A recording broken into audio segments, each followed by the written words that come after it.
สถานีวิทยุกระจายเสียงแห่งประเทศไทยจังหวัดเชียงใหม่ AM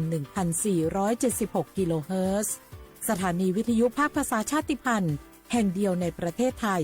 ที่มีความทันสมัยเชื่อถือได้สร้างอัตลักษณ์กลุ่มชาติพันธุ์สู่สากล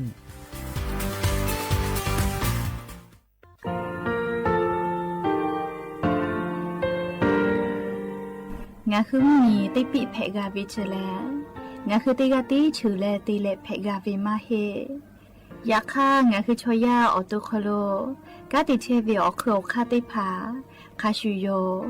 อาชูโยวิโยกาคาเดติเลอติเกกาพุติลาวิทัปาโต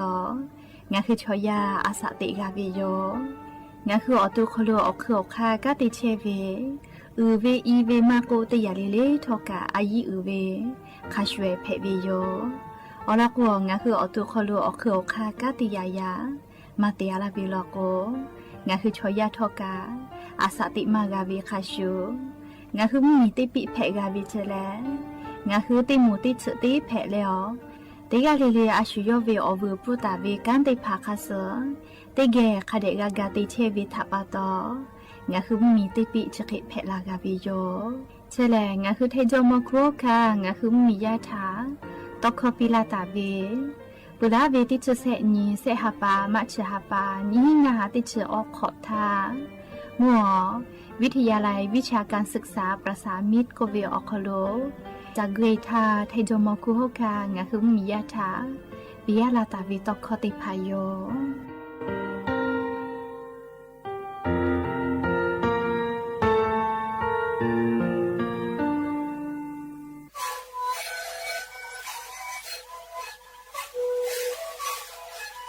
ชีวิตคือหนูคือยาแก้เชื้อวีออกเข้าชิลและบุคคลตัวคือออกที่จังหวัดที่ไหนเอ็มนาบาเด็กที่โอหาสุดขอตัวเฮเล่นเล่นหลอกเอาพ่อออยาที่ช่วยนาลีดูแลที่ชิ้นนาลีเล่นถือวีออยาที่นาลีที่แต่แรกเข้ามาชาพยาเล่นเล่นและหุบคอก็ช่วยวีและงานและหุบคอก็ช่วยส่งน้ำมาพาโบเมดิโซ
想阿龙走远。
ลาหูยากาลีลาหูลีมาโกลาหูคอมาชิวิลโกเลลีชูดาเมลีลาหูเพเวียคโลลีลาหูลีลาหูคอลาหูเวชอจืออาปูเวกาตาเลชอลิวาลีทะคเดหาสะแมลาหูเพวิเชเลลีอบูมากาโกลาหูมากาเพแมลีชราปตองาคือลาหูกาเพวิอคโลญคาสปีลีติกาลีเลกายาปึฮาติปอทอกาดะจาวิอยาชอคโลงาคือติปอกอกะมีลาวิทะปะตออลอเปติกาลีเลทะตะอุยอยาวิอคโลละเซจาเลอไรกาอบุดะจาอคโลหะยูลาวิโยแม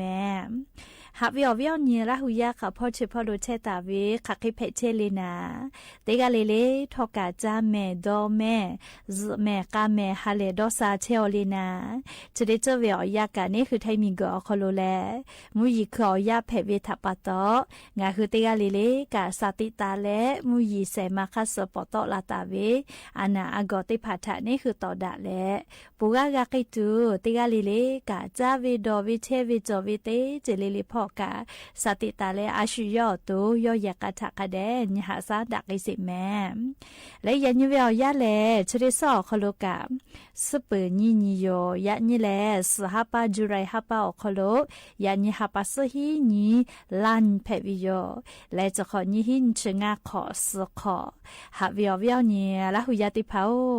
เตหะเลเลเวียยาหินาริควายตาเลกอนาริทักะไกเตหะเลเลงาคือละหุคอไรกาอบุดะจาวิทยุเรดิโอพอ AM ติฮิโอหาสติคกิโลเฮิรตซ์ติไลพองาคือละหุคอตอกไอเทวิโยปุตะเลกันยิพอติพอ Facebook Fan Page สวทเชียงใหม่ AM 1476พอกะไลฟ์สดติตอกไอเชอลุลาเลกากากามอปุวิลโกติกาติไลติกาติแชร์กดไลค์กดแชร์ติแล้วติแกนี่คือละหุชอจิตาโอกาปิดักไอเพวิโยแมและอย่าเพื่อให้ติปอทอกายูเวลาตาวิซาตาอลอติผาไลรอยูเวลาตาวิโยจะได้คืออลอปเตลองาคือติแกยูเวลาและกาดะเจดะไกตุเวลยันยิงาคือเมียวคโลแพกไอเชเวอเจ้ายามุชามุยีมุกะมุหอพอจาดะวิซาตาอลอทาอลองาคือยูเวลาและติแกกาดะเจดะไกตุโยแม่จุยจอปากรมอุตุนิยมวิทยาพ่อยุคือฉันนี่แต่นี่แหละอลอซาตาติผาปิลาตาวิคัสนิเวลโกนี่คือไทมิงกอคโลกาไลพอแลมุยีจอมาเฮลอแม่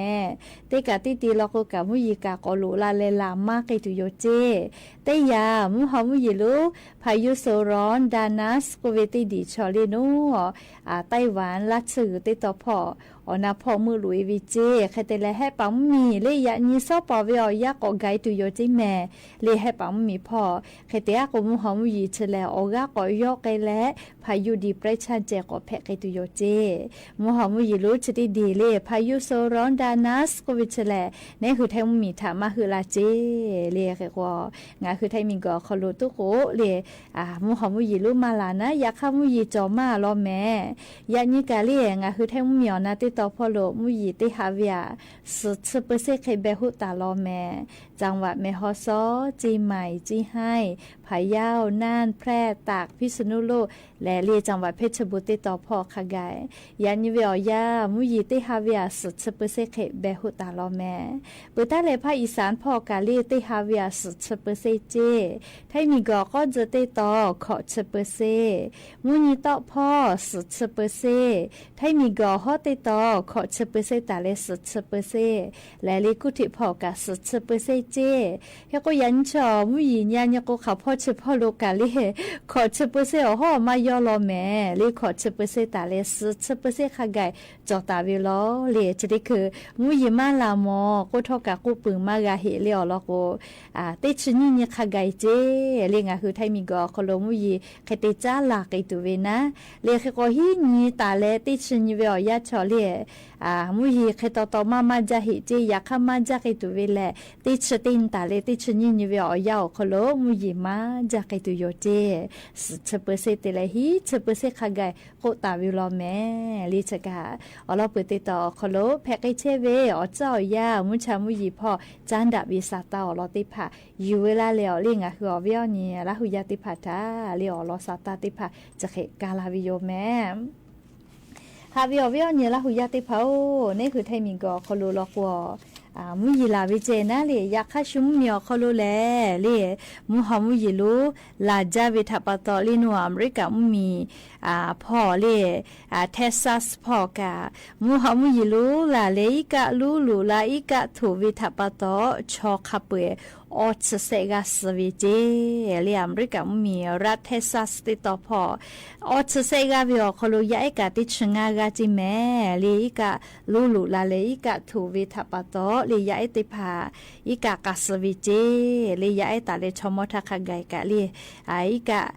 ลูปูชเวเลลีเซวิจิเมคติเลจะได้คือโอกาสที่ขลุชอจักกุลาตาวิชอมาโกลีมุมียาติพาทากาโตกาเวฮิหังัดเจก็มุยกาลากุลาจาลีจะขอเป้าลีเคก็มาวิชได้พาแลยูคือให้เพื่อขอแค่ปิ้งจัดติแกวิลอเจก็มาลีก็งาคือให้เพื่อขอรู้เปียวเวมาโกลีเปียวจ้าเวลีเยกาสดาเลกาเจวิมาโกลีแค่ปิ้งได้พาติวิลอกุกามุยได้พาทักกันเสวิโยลีงาคือเชกก็เตียวลอกาคาโซอีมุยมาลาก็กะเลอนาพอยมุยลาจาละก็อีกะเนี่ยเนติลุยะลาลาเลอีกะเนี่ยเนติลุยะลาเลอเลนี่คืออีกะปุชเวลาวิโยเลขติแลงะคือเลลอกาฮักกะลุจะหาเวจักึเชเวลอกกาอีกะลอกาเลอซึปาลาโกเลหะพอแม่ลีกะโกวิชอกาวากุมาจอเลจะระปะตอเตกะเลกะสติตากะตัวโปเลนิเวตยาทานัวรัฐเทซัสพอเลอเมริกามุมยอกาอิมุยลาจาเลกะลูยะลาเลกะลูชเวเลชอคาปุยออชเซกาสวิเจเคเตเลลิมุฮอมุยิโลพายุโซรอนดานัสโกวิชกะเลไต้หวันมุมยอกาลาจิเมมูฮอมุยลูลูลาเวทัปตอจะได้คือชอกันยิกาโซเจมูฮอมุยลูดานัสก็เวจะได้ดีทัปตอเรียกเตเลมูฮอมุยจะได้ดีทัปตอลิชอนาวิกาเซหาเซเชกากับเจลิชอนัวไต้หวันมีพอลิมูฮอมุยลูแผ่วิจก็มาพายุใต้ฝุ่นโซร้อนก็วิเชเฮจาวิมุหอมุยลูตีดีแผ่วิโยเรียกก็จะแลจะได้คือเวียไต้หวันมีอคลูลูลาวิทัปตอเยกาลิงาเซเยมีไฟฟ้ามากาเยเจจะปูกาปูต้อยกามาเกาบอวิกาจะปูเจกาเจลากาเจลาเดลากามาเพเจเรียกก็จะได้คือเวียยาวคโลไต้หวันมีอคโลกามุหอมุยลูพายุไต้ฝุ่นดานัสถาปตอลีลูวิซิเวคาบีกับฟุเชลอเรียกเตเลมุหอมุยจะได้ดีแลเล่เคเจียอีก็เวเล่ติต่อพอลอลาวิจก็มาปุลาเวซึ่งเผือเวียยาวคโลเรียกเตเลอันซอสเปิดตีนีเวียยาวคโลเล่ติปตินัวเมื่อเท้าหยวนเลซินจูก็เวเล่ไต้หวันมีอคโลวิชนิวิอคโลมือลูลาวิเจเลขเตเลลูวิสิเวกับฟูจาโลเมเลขกอเตเฮเลมุฮอมุยลูจะได้ดีเลให้ปังมีพ่อก็เฮยตุโยเจเลอยากฆ่าให้ปังมีเตต่อพ่อก็กาเวลโกเลพายุไต้ฝุ่นแผ่วิชอเลพายุดิสเปรชันเจก็แผ่ไกตุโยเจโอกาก็ย่อยตุเวนะเลขกอชกาลาจะละหาแผ่ต่อลาเวเลภัยธรรมชาติก็เวียอเจอนี่คือแทงมีตัวก็มาฮือลาเลอยากฆ่าทกาลินวิทยาทางาคืออปอกโลเชตาวิมุมีออคโลมุหอมุยิโลทัปตอลูวิซิเวียอเจติพากับฟูกาเพเชโลแต่ก็แลเลอเวียนีลาหุยาติพาทาลีเพเชเวอลอซาตาติพากะยูเวลาเลอจะเคชลากาลาวิโยแม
ขอเกษาเรียก็จ้าเหลียวจะขอป้าหออะโลจะขอป้าหอวิวเนี่ยละหุยาลายยาเจจอวิชอติผาใครกันเลย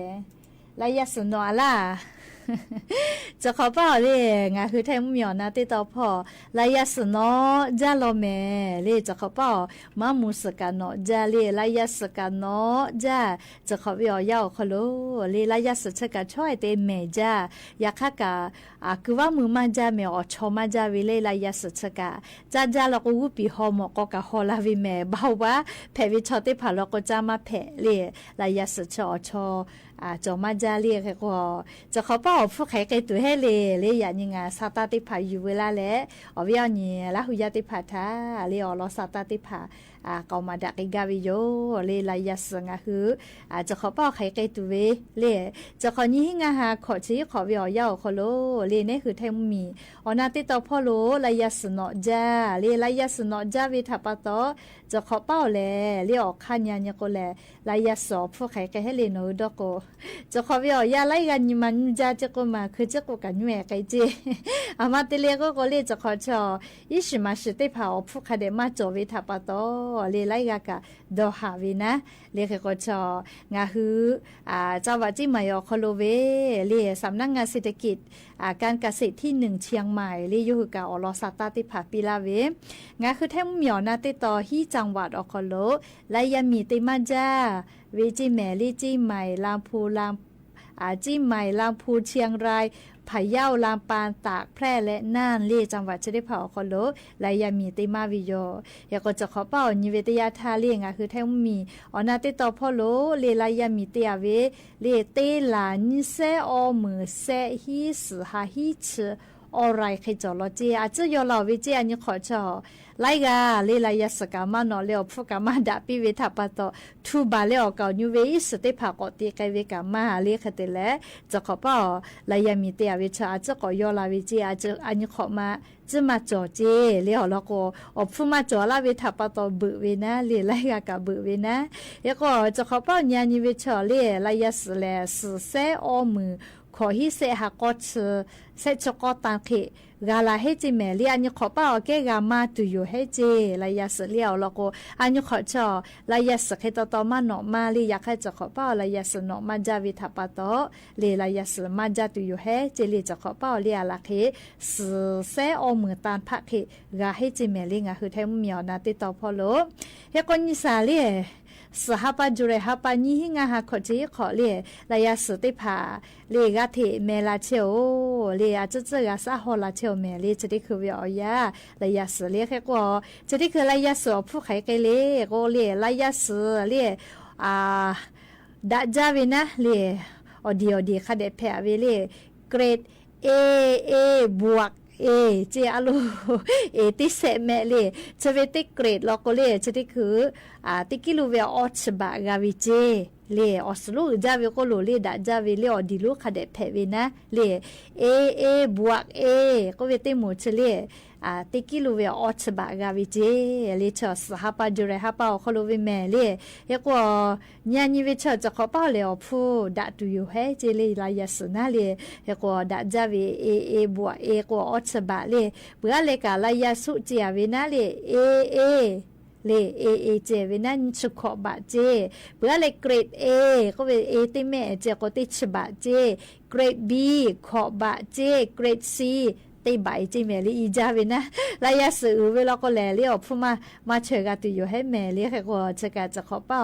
งาคือไทมีก็คโลลายาสอพูนาเลียสหาเป้าคโลเวอพูแม่เลียวุสพ่อใครก็เกเฮนามาสเสนะเลียก็จะได้คือตาโตเกหิเวทัปโตลายาสอพูติภาจะเคจีแม่เลียก็ไลกาลายามีเตียวิชอติภากาเลีฮาเลคือจอลอแม่เลีจะขอเป้าลายาสชอติกิลูเวอสลุดาจาเวก็ออชบะกาลกูกาเจ้าวิเมลีเฮอาลีลายาสุเชลียากจะกางาคือมือจ้าวาจ้าวิชอติเผาปูดอลอคือนะลีลายาสอพูจะขอเป้าญาญกอลีจะขอเป้าเลยอาจจะด่าให้จิเมลีอันนี้ขอแก้ลีแค่ก็งาคือไทยมีชอกาลีงาคือมีเวชมาสติภาคเดกากาวิจ้าเจ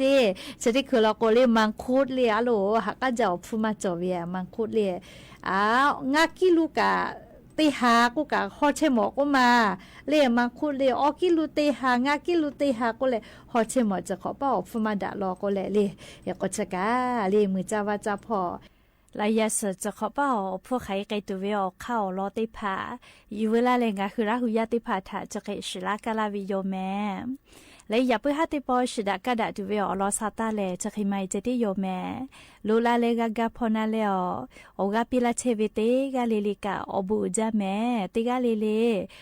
แม่กาแม่เชซาจอซาฮาเลดอซาปิอบูจา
สถานีวิทยุกระจายเสียงแห่งประเทศไทยและเครือข่ายทั่วประเทศเสนอข่าวต้นชั่วโมง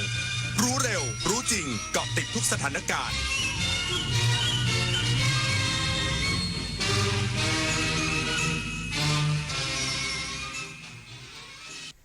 รับฟังข่าวต้นชั่วโมง 21 นาฬิกากับอรัญญาชมชื่นวุฒิสภามีมติเลือกบอร์ดกสทช 5 ด้านอีกสักครู่กลับมาติดตามรายละเอียดค่ะ รู้ไหมว่าโรคพิษสุนัขบ้าติดต่อสู่คนได้และหากแสดงอาการแล้วไม่มีโอกาสรอดถูกสุนัขหรือแมวกัดข่วนหรือแม้แต่เลียบาดแผลอย่ารอช้ารีบล้างแผลด้วยน้ำและสบู่ให้สะอาดแล้วไปพบแพทย์ทันทีเพื่อรับวัคซีนป้องกันจำไว้วัคซีนช่วยชีวิตได้โรคพิษสุนัขบ้าป้องกันได้ถ้ารู้ทันและไม่ประมาทอย่าชะล่าใจถูกกัดถูกข่วนถูกเลียบาดแผลรีบฉีดวัคซีนทันทีถนนดนตรีไลฟ์เดือนกรกฎาคมพบกับศิลปินนอนเปลผู้เฮกล่อมความฝันด้วยบทเพลงปลูกใจจุ้ย สู่อุ่นเลี้ยงพร้อมวงทมนเด็กๆจากโรงเรียนเล็กในทุ่งกว้างบุรีรัมย์วันพุธที่ 30 กรกฎาคม 2568 เวลา 18 นาฬิกาณห้องออดิทอเรียมอาคารศูนย์ปฏิบัติการถนนวิภาวดีรังสิตกรุงเทพมหานครติดต่อเข้าชมฟรีได้ที่ Facebook ถนนดนตรีเรายังเป็นนักเดินทางเมื่อเราก้าวทันเราต้องรักษาพัฒนาและส่งเสริมผลประโยชน์เพื่อความก้าวหน้าสู่ยุทธศาสตร์ที่สำคัญเราพร้อมผลักดันกิจกรรมเชิงรุกที่สร้างสรรค์ในทุกมิติรวมทั้งสร้างสรรค์ความเข้มแข็งในภูมิภาคที่มีอาเซียนเป็นศูนย์กลางเราสนับสนุนการส่งเสริมและเชื่อมโยงในเวทีเจรจาการค้าการลงทุนเรารักษาสันติภาพเสถียรภาพความมั่นคงและความมั่งคั่งประชาคมอาเซียนประชาชนเป็นศูนย์กลางเราไม่ทิ้งใครไว้ข้างหลังมหานครแห่งอาหารและบริการหาล้านสู่ตลาดโลกซอฟต์พาวเวอร์ด้านอาหารปลากุเลาเค็มตากใบนราธิวาสไก่เบตงยะลาปูทะเลปัตตานีโคพันธุ์พื้นเมืองและแพะวัตถุดิบชั้นเยี่ยมของท้องถิ่นได้รับมาตรฐานอาหารสากลและอาหารหาล้านผลักดันให้เป็นพื้นที่มั่นคงทางอาหารสร้างเศรษฐกิจชุมชนเพื่อยกระดับคุณภาพชีวิตภายใต้ระเบียงเศรษฐกิจหาล้านจังหวัดชายแดนภาคใต้ที่ประชุมวุฒิสภามีมติเลือกบุคคลผู้สมควรได้รับการเสนอชื่อให้ดำรงตำแหน่งกรรมการติดตามและการประเมินผลการปฏิบัติงานคณะกรรมการจัดสรรคลื่นความถี่และกำกับการประกอบกิจการวิทยุกระจายเสียงวิทยุโทรทัศน์และกิจการโทรคมนาคมจำนวน 5 ด้านการประชุมวุฒิสภาวันนี้ได้พิจารณาลงมติเห็นชอบกรรมการติดตามและการประเมินผลการปฏิบัติการคณะกรรมการจัดสรรคลื่นความถี่และการกำกับการประกอบกิจการวิทยุกระจายเสียงวิทยุโทรทัศน์และกิจการโทรคมนาคมหรือกสทช.จำนวน 5 ด้านหลังจากพิจารณารายงานการตรวจสอบประวัติความประพฤติและพฤติกรรมทางจริยธรรมเป็นการลับแล้วเสร็จโดยด้านกิจการกระจายเสียงที่ประชุมมีมติเลือกพลตำรวจตรีเอกธนัทลิ้มสังกาศรองเลขาธิการคณะกรรมการป้องกันและปราบปรามการฟอกเงินหรือปปง.ด้านกิจการโทรทัศน์เลือกนายพันศักดิ์จันปัญญาผู้ปฏิบัติงานประจำกสทช.และอนุกรรมการด้านการอนุญาตและกำกับดูแลกิจการโทรคมนาคมและวิทยุคมนาคมกสทช.ด้านกิจการโทรคมนาคมเลือกนางอุรุยาวีสกุลนักวิชาการคณะวิศวกรรมศาสตร์มหาวิทยาลัยธรรมศาสตร์ด้านการคุ้มครองผู้บริโภคเลือกพลเอกสิทธิชัยมากกุลชรอดีตผู้ปฏิบัติงานประจำประธานกสทช.และด้านส่งเสริมสิทธิและเสรีภาพของประชาชนเลือกนางสาวอิสรารัตน์เครือหงส์ผู้ช่วยเลขานุการกสทช.สวิสาประทุมมารายงานสำนักงานพาณิชย์จังหวัดเชียงใหม่ออกมาตรการช่วยเหลือเกษตรกรสวนลำไยรองรับผลผลิตที่จะออกสู่ตลาดสูงสุดในช่วงเดือนสิงหาคม 2568 สร้างความเป็นธรรมและลดข้อขัดแย้งระหว่างผู้ซื้อและผู้ขายนางโสภิต ฤทธิสรหัวหน้ากลุ่มงานกำกับและพัฒนาเศรษฐกิจการค้าสำนักงานพาณิชย์จังหวัดเชียงใหม่เปิดเผยว่าสำนักงานพาณิชย์จังหวัดเชียงใหม่ได้จัดทำแผนกระจายผลผลิตลำไยในฤดูปี 2568 โดยได้บูรณาการร่วมกับภาคีเครือข่ายทั้งภาครัฐและเอกชนเพื่อช่วยเหลือเกษตรกรสวนลำไยในการบริหารจัดการผลผลิตอย่างเป็นธรรมและยั่งยืนเป็นแนวทางสำคัญในการสร้างจุดรวบรวมผลผลิตเข้าสู่ระบบแปรรูปและบรรเทาความเดือดร้อนในด้านราคาตกต่ำช่วงผลผลิตออกมาจำนวนมากนอกจากนี้ยังเป็นการสนับสนุนให้กับเกษตรกรมีช่องทางการจำหน่ายที่มั่นคงและส่งเสริมศักยภาพการแปรรูปเพื่อการส่งออกในอนาคตและเป็นต้นแบบการบริหารจัดการผลไม้คุณภาพของจังหวัดเชียงใหม่อย่างยั่งยืนสำหรับแผนการกระจายผลผลิตลำไยได้แก่การเชื่อมโยงผลผลิตลำไยสดตัดคั่วหรือรูดร่วงร่วมกับสมาคมลำไยอบแห้งภาคเหนือและกลุ่มเกษตรกรในจังหวัดเชียงใหม่โดยกรมการค้าภายในร่วมกับสำนักงานพาณิชย์จังหวัดเชียงใหม่สนับสนุนกล่องบรรจุภัณฑ์และค่าขนส่งฟรีผ่านบริษัทไปรษณีย์ไทยจำกัดการเชื่อมโยงผลผลิตระหว่างสำนักงานพาณิชย์จังหวัดปลายทางและหน่วยงานอื่นๆและการกำกับดูแลความเป็นธรรมให้กับเกษตรกรเพื่อลดความขัดแย้งระหว่างผู้ซื้อและผู้ขายอีกด้วยคมสันต์คำวงทีมข่าวสวทเชียงใหม่รายงานสำนักงานสหกรณ์จังหวัดแม่ฮ่องสอนช่วยเกษตรกรภาคใต้กระจายมังคุด GAP จากนครศรีธรรมราชกว่า 2,500 กิโลกรัมสู่ผู้บริโภคทั่วประเทศสำนักงานสหกรณ์จังหวัดแม่ฮ่องสอนโดยกลุ่มส่งเสริมและพัฒนาธุรกิจสหกรณ์นำโดยนายพัทยาธรรมสอนผู้อำนวยการกลุ่มพร้อมเจ้าหน้าที่ร่วม วมขับเคลื่อนโครงการกระจายผลผลิตมังคุดคุณภาพมาตรฐาน GAP จากจังหวัดนครศรีธรรมราชสู่ผู้บริโภคในจังหวัดแม่ฮ่องสอนโดยนำมังคุดจำนวน500ตะกร้าประมาณ 2,500 กิโลกรัมมูลค่ารวมกว่า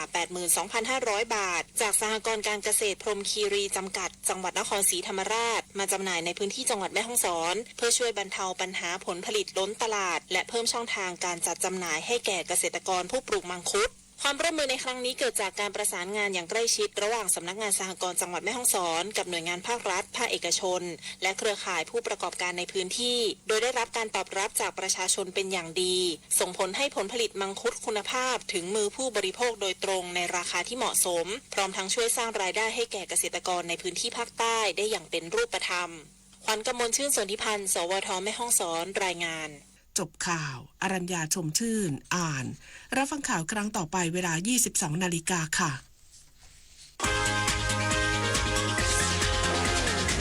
ติดตามข่าวที่นำเสนอไปแล้วได้ที่ www.thainews.prd.go.th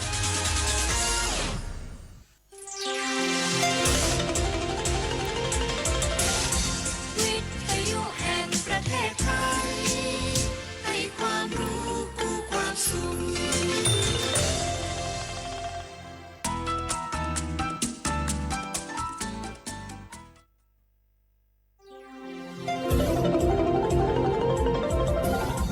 วิทยุแห่งประเทศไทย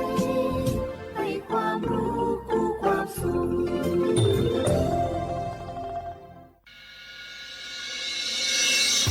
สถานีวิทยุกระจายเสียงแห่งประเทศไทยจังหวัดเชียงใหม่ AM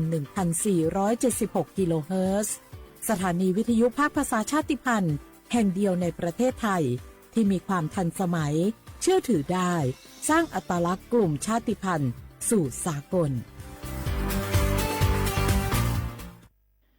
กากตินักโลคุมยาวยศดูเจียงหลังในยานีเมื่อ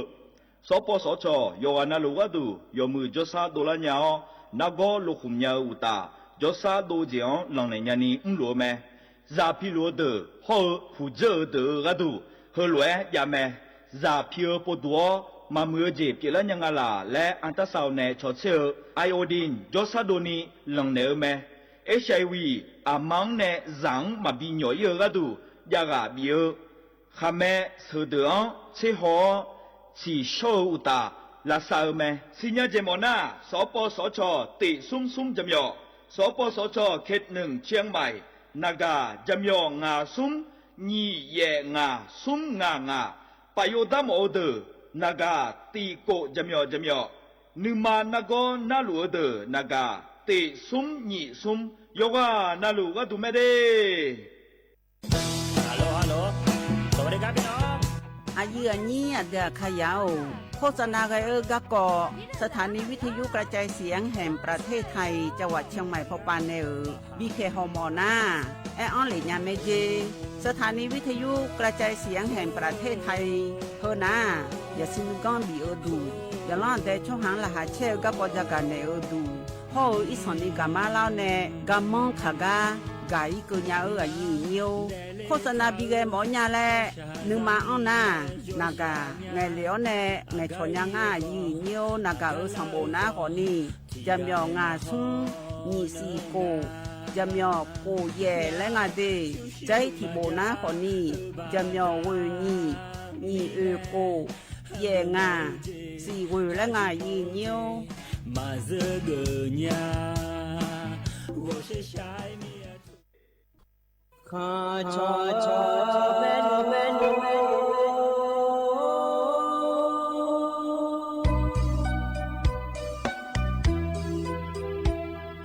za ni cho pu le nga do wo tu ya kha ba za ni cho mo le nga do nga cho ya kha ba so pa ma si cho cha lo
มาเฮ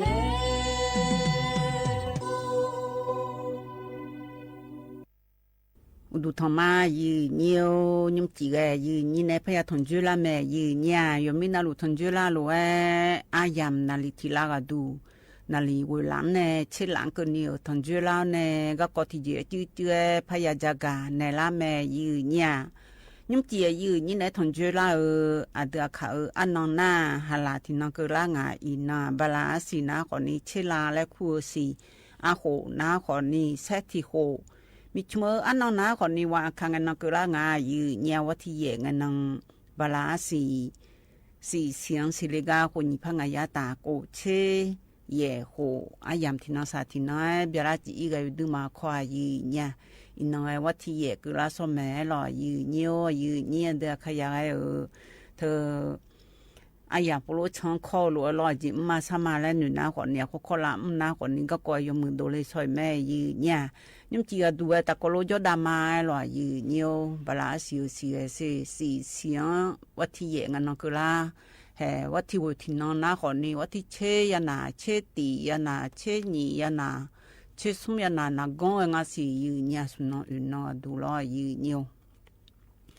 ยาสมบูรณ์ยาเด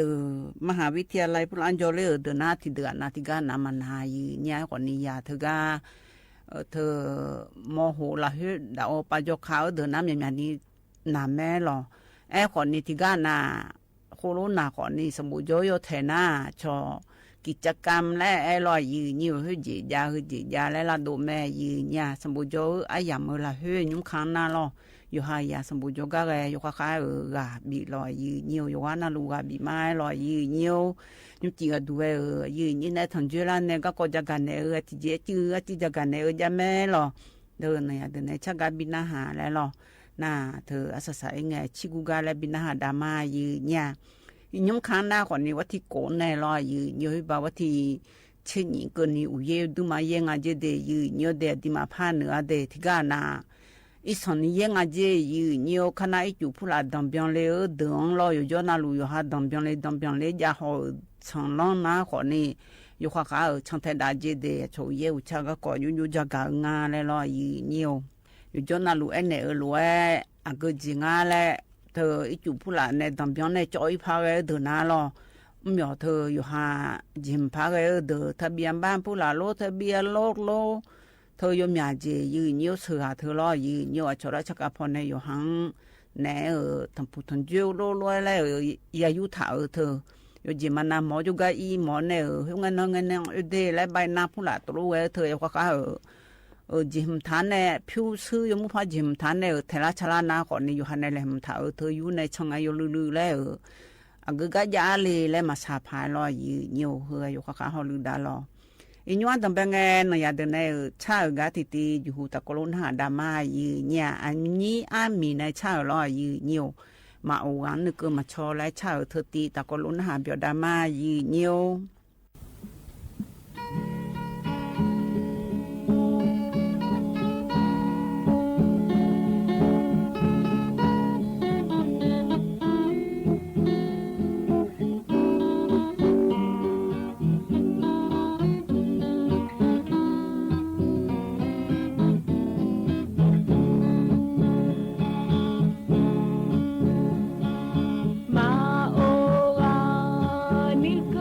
ชม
นายเดินในชาเกยันนะหาเบียวดูเวลายืนยาเฮกันในนักก็จักดันในญายืนยาเฮก็ดูนะขอนี้อินยมล้อยืนเยียวอยู่หามโดอย่ามือจะซาโดพอฮอลือดาวเดือดร้อนนักก็พอมาปีหน่อยแลฮอลือดาวพอปานในเหนืองาเดถึงกับสำนักงานป้องกันควบคุมโรคที่1จังหวัดเชียงใหม่พอปานในจักในนะขอนี้เธออุเย่อายามกลานาแล้วตัวงายืนยาอยู่หามโดอย่ามือจะซาโดพอฮอลือดาวเธออยู่ดื้อมาหลัวจีเดยืนเยียวเดเธอมีแนมยันนึกถึงมั้งเลยอยู่ข้างฮอลือดาจีแล้วตัวงายืนเยียวเย่อายามกลานาขอนี้ยันนึกเธอนักก็เฮือหน่อเลยอยู่ดื้อมาขวาจียืนยายันนึกนางาและเธออยู่ในเล่มหน้าเธอลอยยืนเยียวโรตาแดงและงายืนยาเธออยู่ดื้อมาหน่อเลยขวาจีที่กันหน่อเลยนะหัวหน่อเลยอยู่หมีหน่อเลยซอยยืนเยียวอาเบียมอหัวหน้าขอนี้ลอยยืนเยียวโรตาแดงและเธอหน้าขอนี้เธอนี่น้องที่น้องเขาสมน้องละให้เปล่าหยาจียืนยาลอ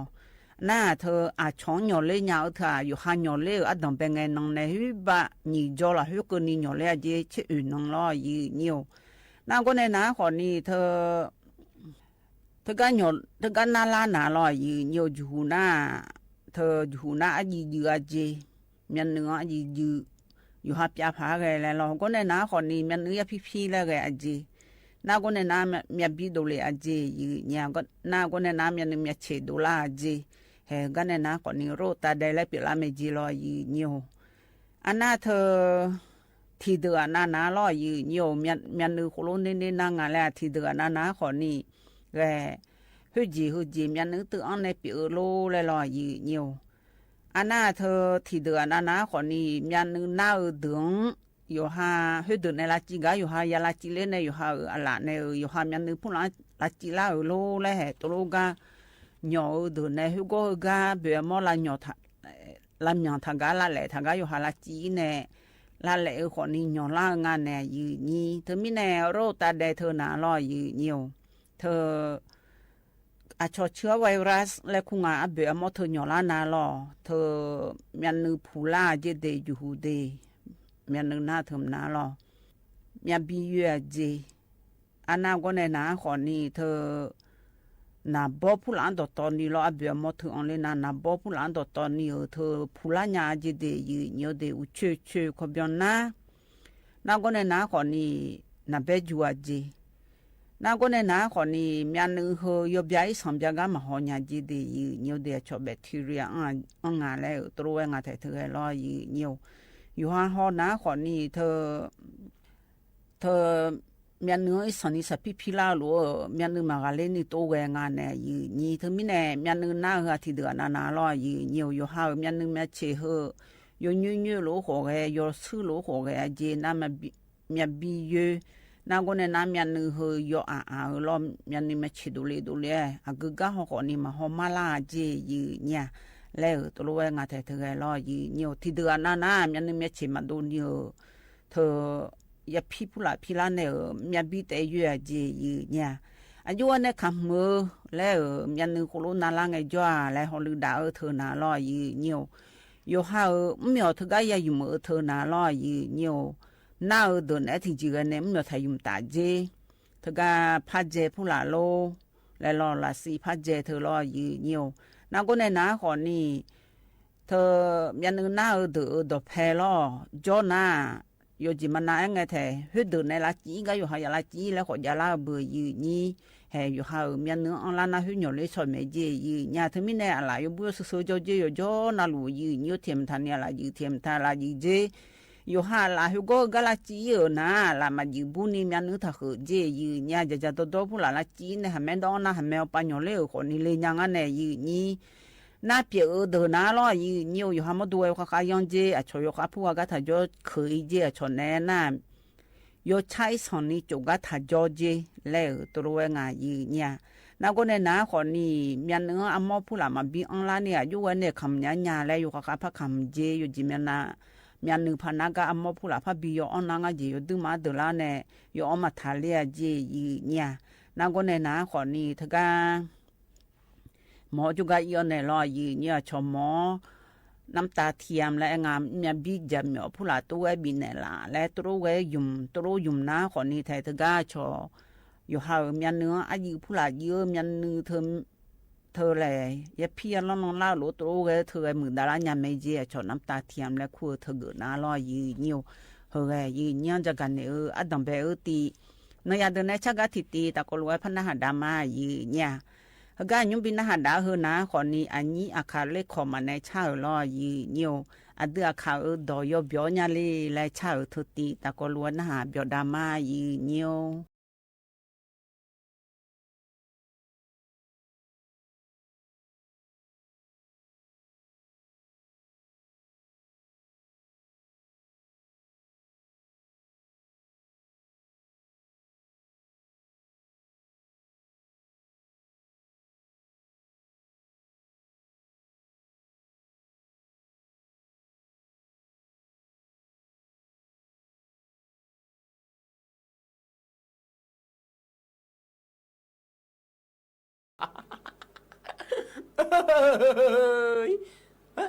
说话错的个，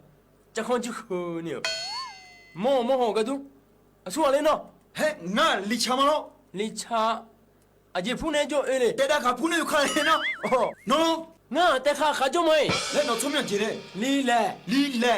阿舅呢？哦，俺五楼，俺路米说舅嘛呢？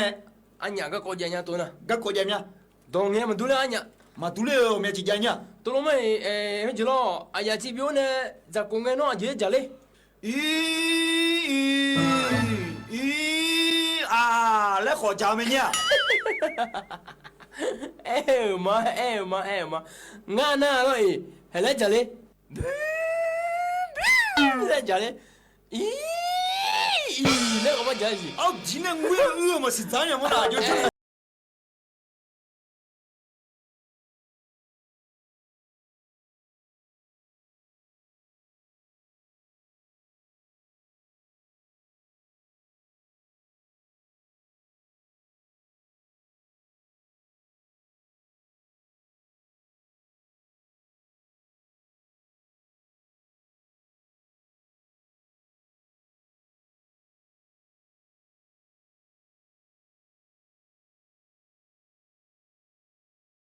李强，哈，啊，进来，你来，我都他妈嘞，我都他妈来嘛，也爱么？哦，进来呀，我都他那，到chỗ铺嘛来也喏，我都他那啷个爱喏啦，那啷？哦，到chỗ铺嘞，到chỗ铺嘛来也喏。哦，就差多面喽，就差多面。你差面有差嘛？哎呦，你外面不差面了，就差多来了，来差了。哎呀嘛，我都不听的，还我都听了嘛，也爱呢。啊，在空调来也爱喏，他的干嘛？在空调，在空调来也爱喏。我都听来嘞，啊嘛，在空调来也爱喏，他干嘛？我都听了，我都在爱不咯。我娘，都听了嘛，等下不？等下在空调来也啥？在空调。哦，多了。哦，多那俺们讲的也家个面俺呀，弄码头弄里面呀送来呢，弄里面也别进来过来。弄嘛啦？弄嘛。那嘛，去嘛来过嘛呢？去嘛？喂。俺不去嘛来，去嘛来的，到嘛来牛，去嘛去来干面，去嘛来过嘛呢？会啊，去嘛来电脑嘛，到对面会。俺那干不去嘛来过年，你那去嘛来过工作嘛不？去嘛来过就带到了呢。哦，对了，去嘛来喏，去嘛。哦，可托。可托嘛来上嘛来那你不说， คือมาได้ยังไงคือมาอันนี้เนี่ย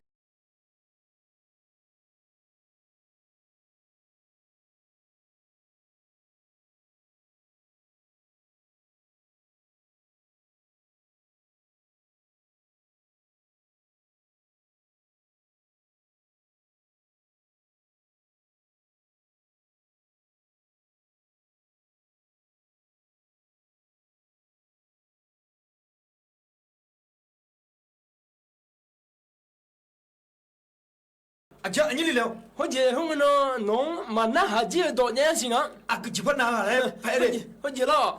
เบียเจอแล้วคุณเนาะเบียคุณเลยอ่ะฮะเบียเบียคุณเลย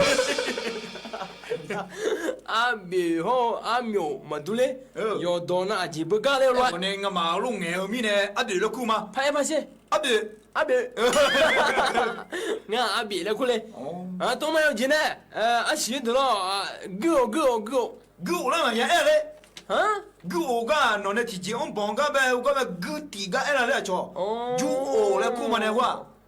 จะเท่าจ้ะตัวบังก็la pochega le da na gu o le kuma nya chone lo gu la mu bidon ne lo ti ga e nga lo da gu o ga e ma no gu o le ni no ti ji tham le e me ne to na nga le mya tu nga ma chanya la pha ba nya ta ju o le khu nya lo ngu mya so ne no yo so le nya yo le nya me ya e le gon le nya le ya e le gon le nya le gon le nya le ya e yo do na lo ji no ti jinga e ko la nga ni le li cha ya cha le me de mo nyo ti me nu e lo la cha chi yo ti ma za e lo yu phe ko ti me nu nga nya lo li le ho li cha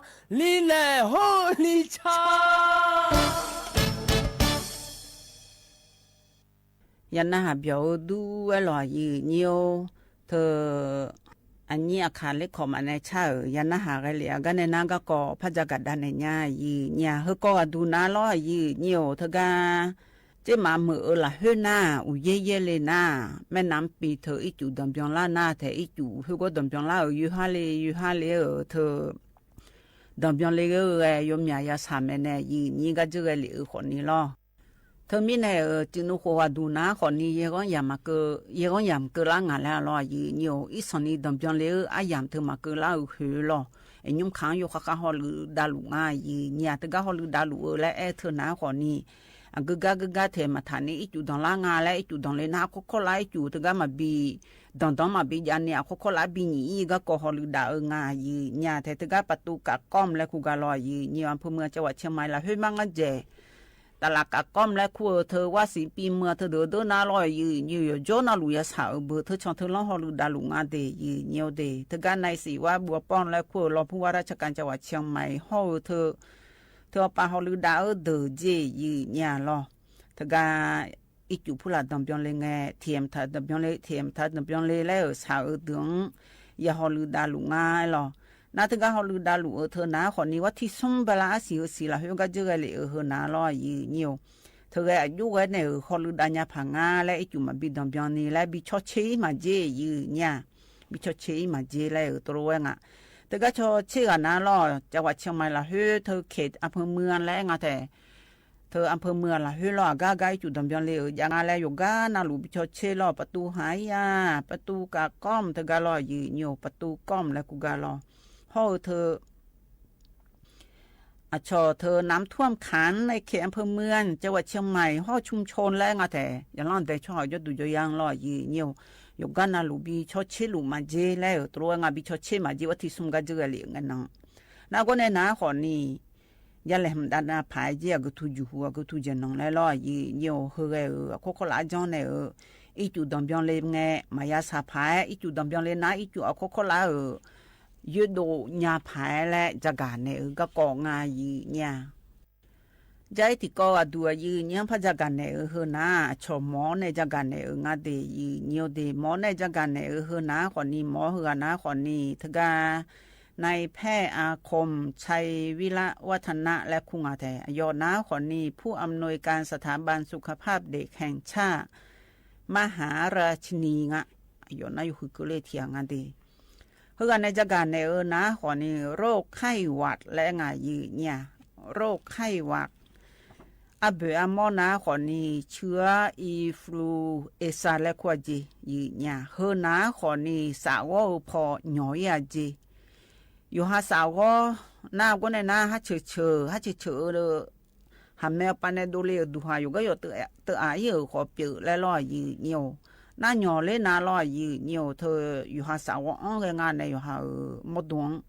เมียที่ปานี่นะยาเจยืเหนียวเธอก็อยู่หามาดูยามือจะสัดโอ้พออยู่ความมือเดิมมังเจใครว่าใหญ่เหอยังเปียเจเดยืเหนียวเดียโคลาเปียอยู่ดูมาควาเจแล้วตัวเองอ่ะยังหน่อเลยนะอยู่หูน้าอุชเชียเจขบยอนน้าเจนั่นไม่บอกสามอดูชุนิสาเจ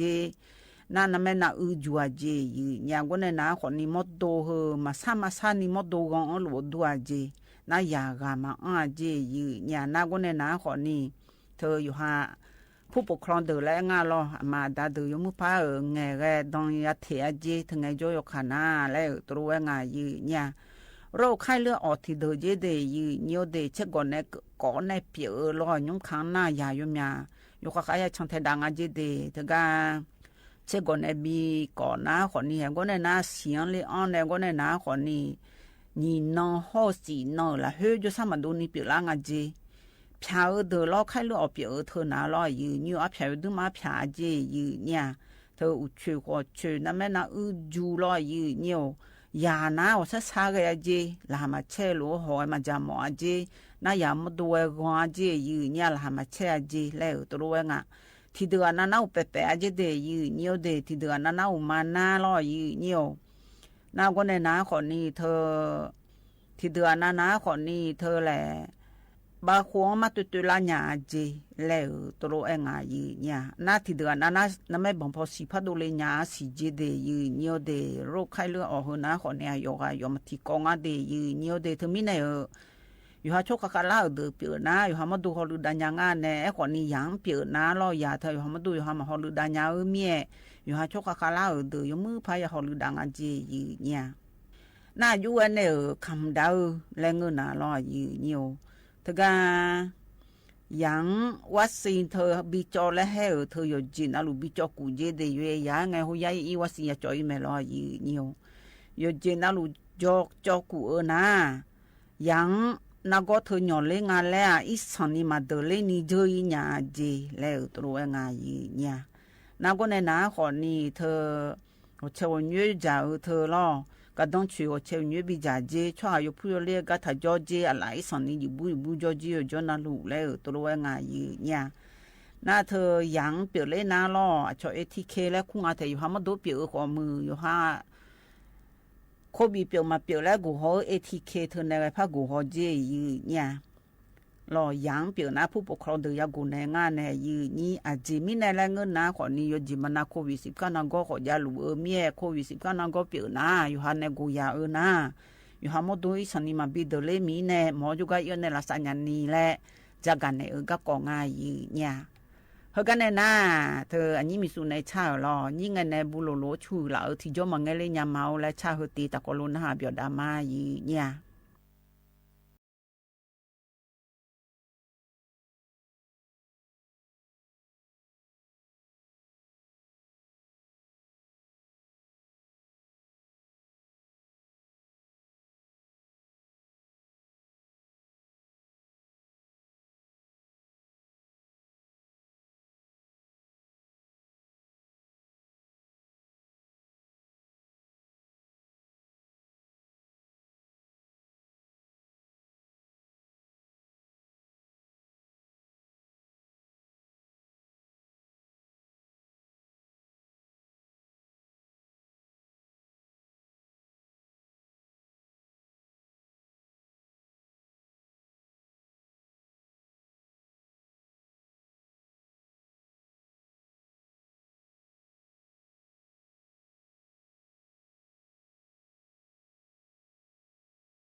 ไรเลียเฮกันเนน่า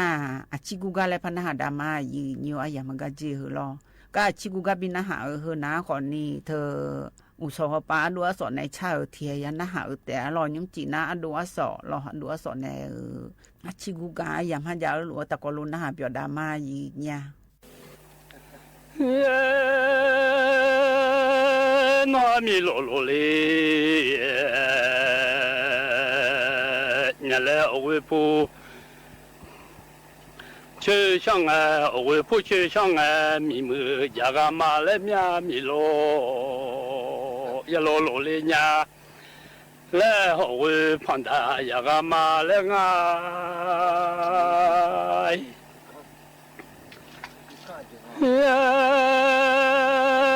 那米罗罗嘞，原来我会不，去上啊，我会不去上啊，米么家个马来面米罗嘞的，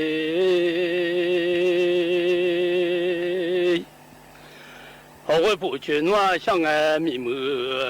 还没家家他都，我会不去上啊，米么去了嘛。耶，我不去想小马下，伢来他都没哦。耶，我不表我要来小，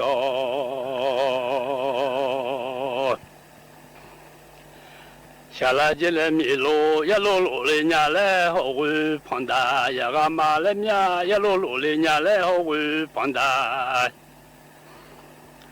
呀个另外，为呀个一路走啊马来伢旁达，呀个一路走啊马来伢米罗里的，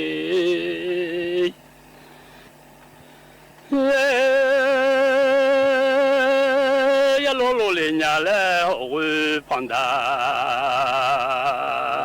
呀个。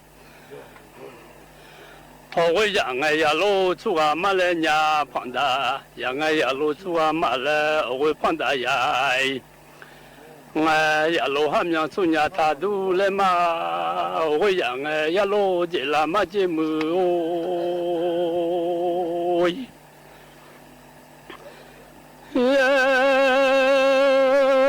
我会旁达呀哎，呀路这个了。我会碰到呀小马下，伢来他都我会旁边要来小路哎，下拉嘛这么哦，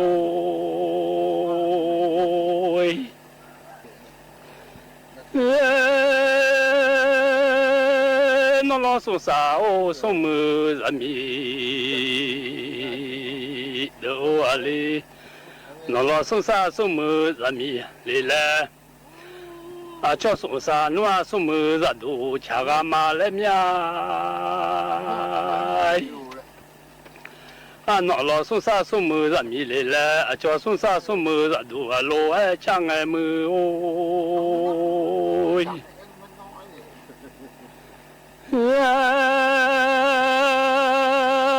和侬抢爱米，泡面啦嘛就米咯。么子都抢俺米泡面哦，的马来抢俺牛汤，面啦嘛的，我老送啥什么子米来了，我去家老妈有几爱家啦喏，我去热都呀老妈有几爱家啦，那下2月中午要来。来来2月头那拉热牛毛马扎姐家米罗罗来，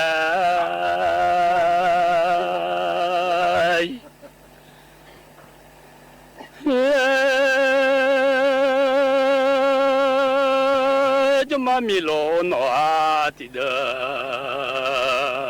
哦，我不有拉米修来拉米罗，我不怕没有。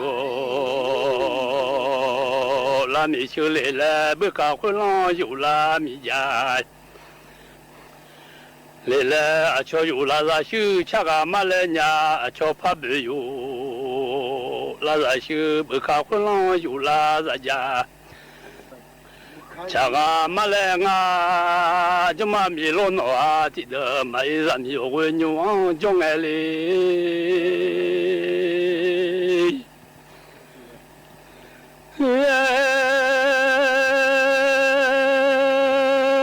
那不有了那修抢爱了米罗。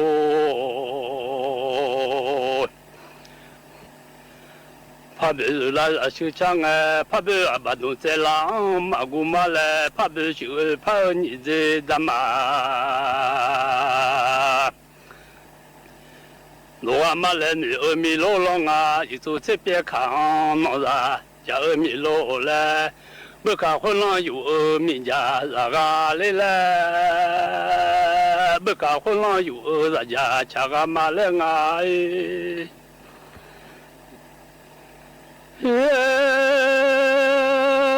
不看回浪我有人家，家个浪哎，不看都在浪，马古马来啊，不看巴东，在浪马古马来啊，不看修怕你在打马都啊马来啊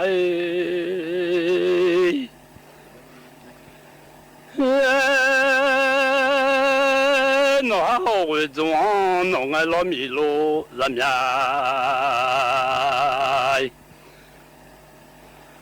好会种，侬爱好会种在浪，马古马来啊，好会怎么种？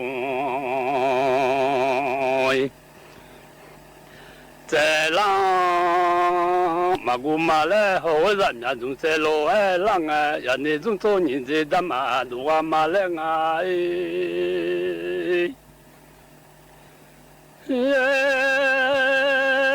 呀，你做做哦，你在干嘛？罗马来，你在看啥？农走来了米路，你在干嘛看啥？农又走这边看那啥？家个来了又走这尼亚咯，家个马来啊！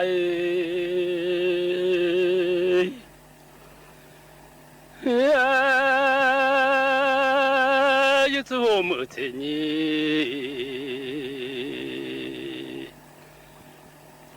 阿老家个伢来，胡弄来二天老马东马来啊，胡弄马木来，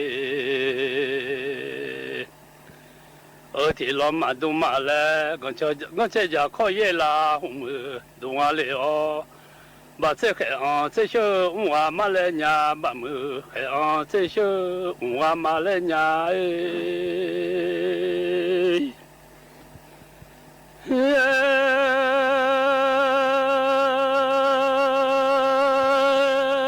一组织，你再看啥农场啊来了米咯？你再怎么看啥农场来了？怎么咱们这你啊嗨？家个马来马克咱们提海马扎，里个马来面可说咱们这你啊嗨，咱个里哦，这这红这这我马来伢，咱们红这这我马来伢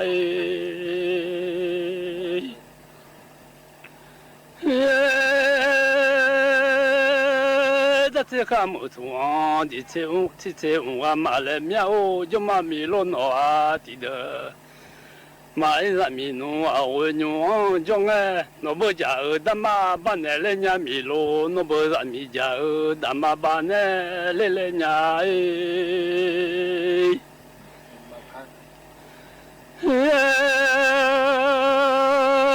准备的啥家儿还。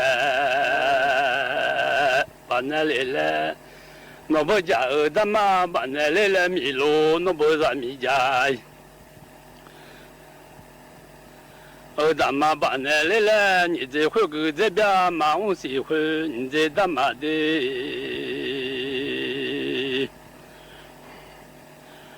回个这边马我喜欢，我见过路马没在考，马边马来啊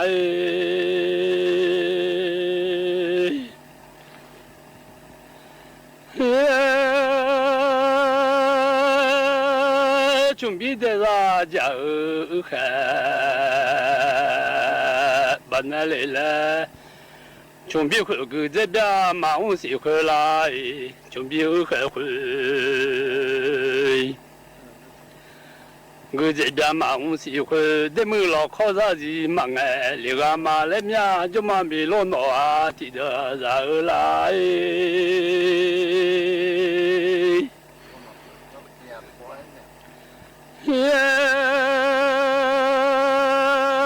就嘛没落脑啊，提着。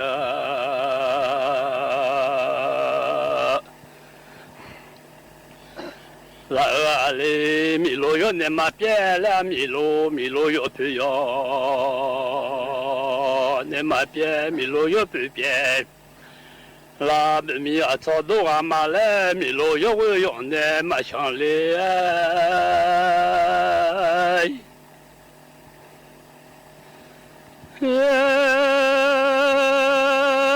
有会想拉不米啊叫。如果马来牛啊，就嘛米罗脑啊，提的，然后那么票头啊，姐我来牛啊，好吧，有来票头啊，姐我来，那把西头啊，姐都来，来牛米罗龙啊嘞，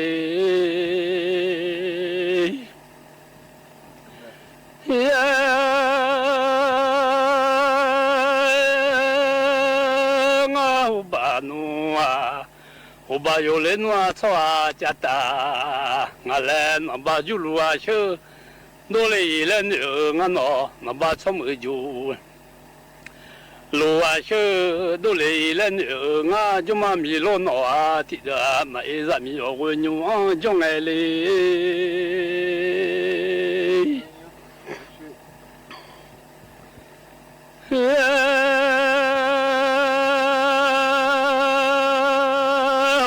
几米古来了米罗，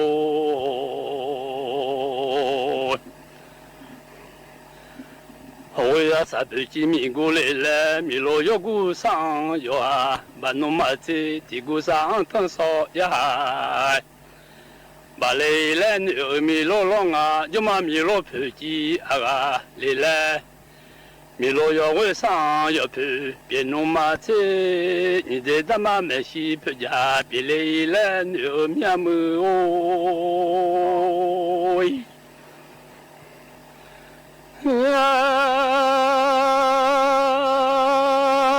小鸡嘛是你妈家娘来按摩。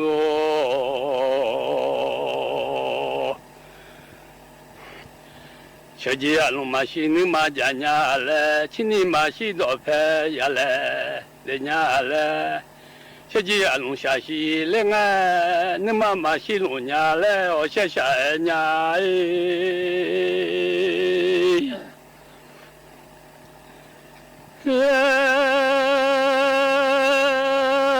请你下西来啊，多拍呀来。那个伢嘞，马西叫不叫怕，我那马西路伢老米路，马西多白叫，不叫怕，我那马西路伢嘞，我下下伢哎，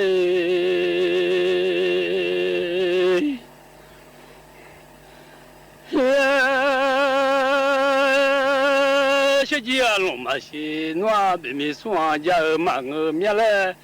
小鸡马西囊家家来按摩，小鸡啊龙马西，我米罗囊家家来，今年马西多拍下来，那个狼啊多拍下来的啊，比米酸的马我家来嘞。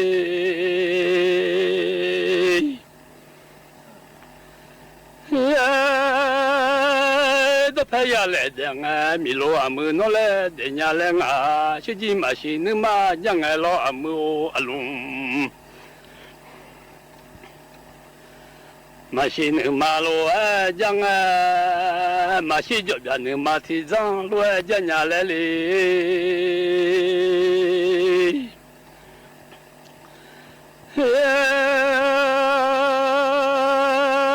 马西就边能马提脏，老我个子呢，马西龙伢来按摩，老我米扎喂。个长得马西龙伢嘞，拉大一浪浪大尾巴。现在马西伢嘞，我下下面学几啊忙啊，这个老几能吃忙伢来嘞。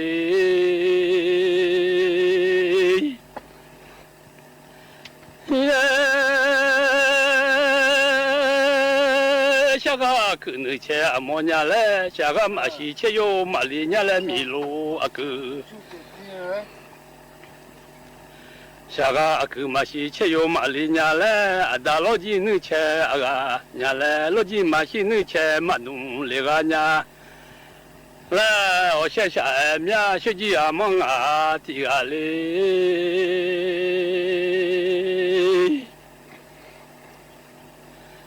呀，人家也把陪老伢老米喽。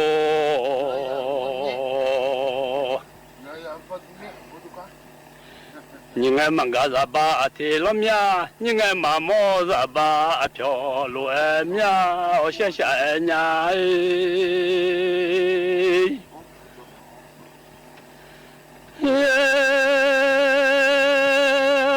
你爱忙婆牛这个手路哎，你爱忙么好口在啦？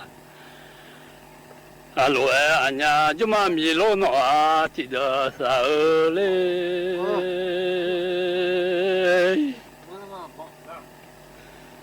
呀，你爱嘛个啥吧？提有个啥吧？听，农家来的米路，俺那有个啥吧？提农家来，你爱嘛么好口？在啦，那个伢嘞，俺那我摸嘞好口在啦，路外面嘞，我想想伢哎。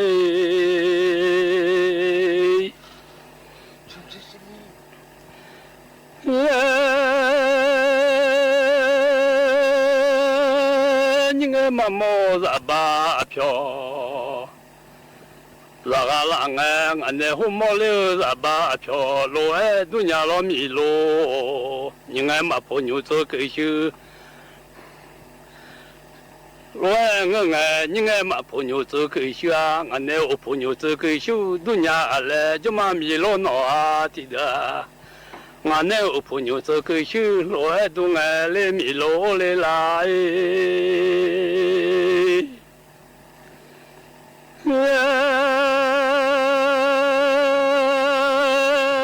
漂亮嘛么命铁了，俺家来民农嘛么什么怕，家家老米路那漂嘛么什么怕，哎家家来米路那天嘛个些个怕，哎家家小鸡啊忙啊，这个小鸡嘛是你嘛一家路伢来哦下下伢哎。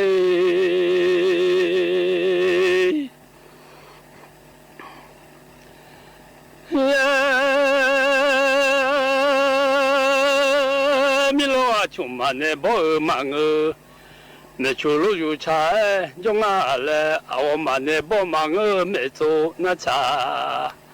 我来，民家家几老妈也我来，民家家出那妈都害我来哟伢，我谢谢伢哎。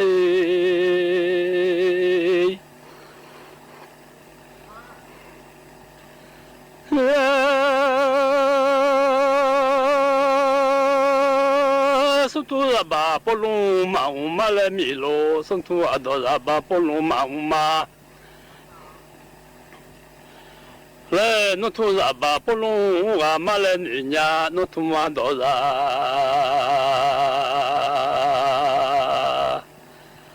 Ba polong malam sulaiman. Sulemelo zabai, poe maumale dunya, no le melo zaba poe muale. Oh, no le melo zaba poe, unga ngaha melu do ne zang zoale omu oi.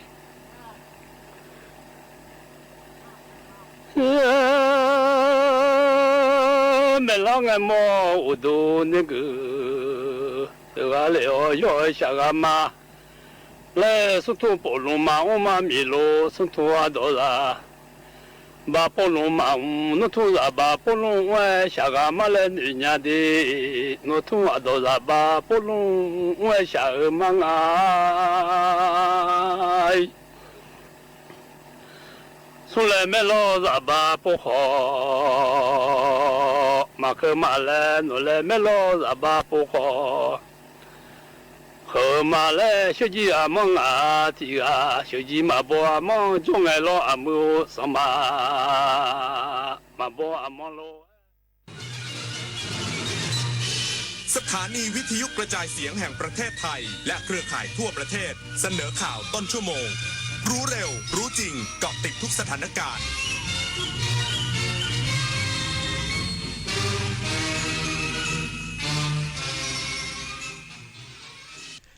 รับฟังข่าวต้นชั่วโมง 22 นาฬิกากับอรัญญาชมชื่น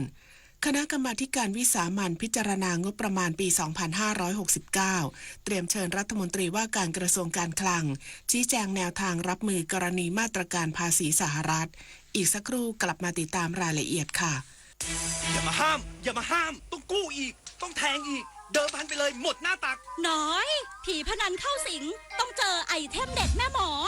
ยันรู้ทันเจ้ามือครั้งแรกติดใจครั้งต่อไปติดพนันล็อกผลให้แพ้ยิ่งเล่นยิ่งเสียข้าวสารเสกสติก่อนเงินเก็บหายก่อนความเชื่อใจจากครอบครัวหมดลบแอปลบเว็บพนันทิ้งทำกิจกรรมสร้างสรรค์หรือปรึกษาสายด่วนเลิกพนันโทร1323หยุดวงจรพนันออนไลน์ชีวิตคุณมีค่ามากกว่านั้น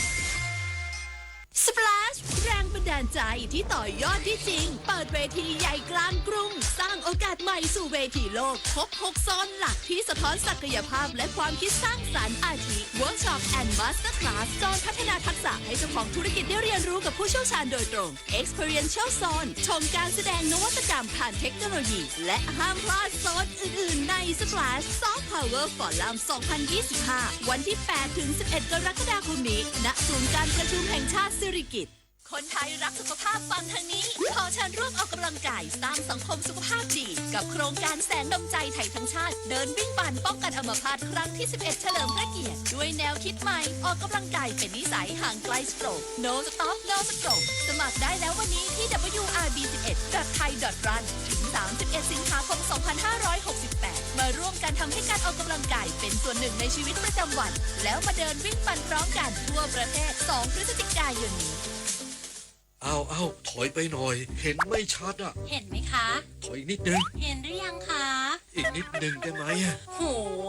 มองการไกลเชียวนะคะอายุที่มากขึ้นมาพร้อมกับปัญหาความเสื่อมของดวงตามายืดเวลาดวงตาสุขภาพดีด้วยการมันสังเกตอาการผิดปกติรับประทานอาหารที่มีประโยชน์สวมแว่นตากันแดดไม่อยู่กลางแจ้งและตรวจสุขภาพดวงตาเป็นประจำทุกปีใส่ใจดูแลรักษาดวงตาเพื่อมองดูโลกอันสดใสไปอีกนานคณะกรรมาการวิสามัญพิจารณาร่างพระราชบัญญัติงบประมาณรายจ่ายประจำปีงบประมาณ 2569 ห่วงผลกระทบจากมาตรการภาษีสหรัฐเตรียมเชิญรัฐมนตรีว่าการกระทรวงการคลังชี้แจงแนวทางรับมือนายชนินทร์รุ่งธนเกียรติโฆษกกรรมาธิการวิสามัญพิจารณาร่างพระราชบัญญัติงบประมาณรายจ่ายประจำปีงบประมาณ 2569 แถลงความคืบหน้าการพิจารณาร่างพระราชบัญญัติงบประมาณปี 2569 ว่าคณะกรรมาการพิจารณาคืบหน้าร้อยละ 9.06 โดยมีหน่วยงานที่ผ่านการพิจารณาแล้ว 245 หน่วยงานงบกลาง 12 รายการ 18 กองทุนสำหรับการพิจารณางบประมาณของสัปดาห์นี้จะพิจารณามาตรา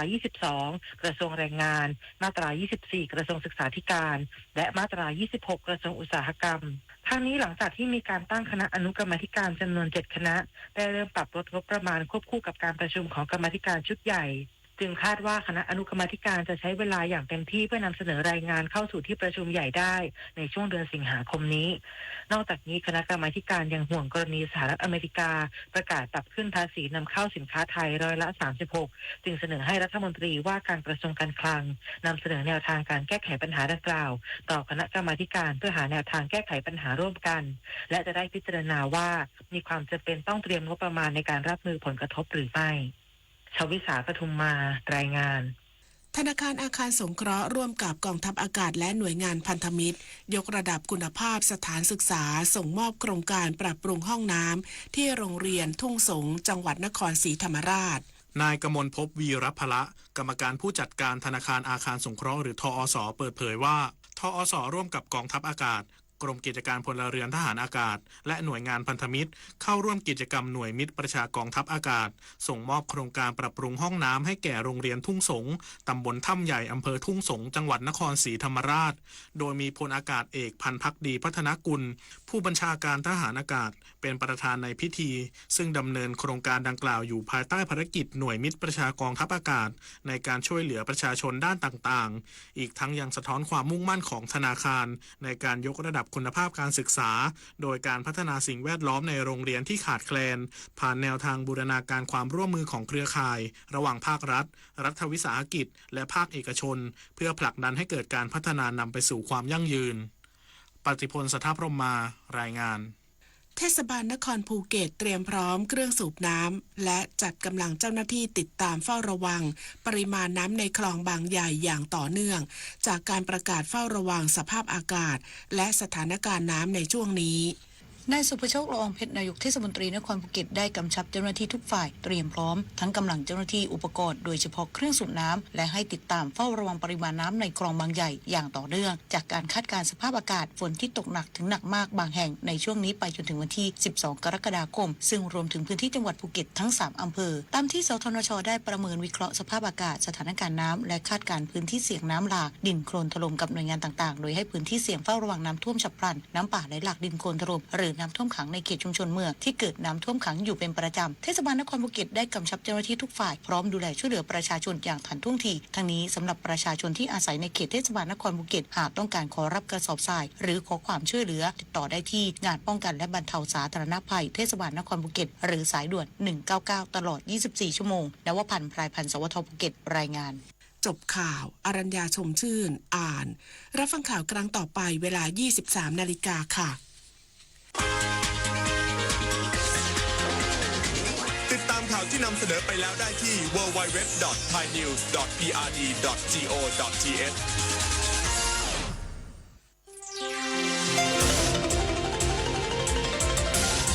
วิทยุแห่งประเทศไทยให้ความรู้คู่ความสุขต่อไปนี้ขอเชิญท่านฟังรายการเพื่อนฝันดำเนินรายการโดยจารุลิน มุสิกพงศ์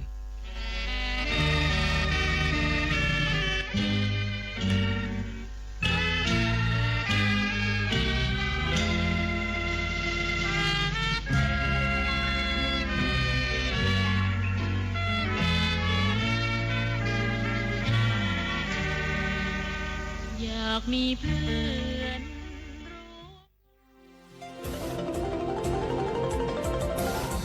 วิทยุแห่งประเทศไทยให้ความรู้คู่ความสุข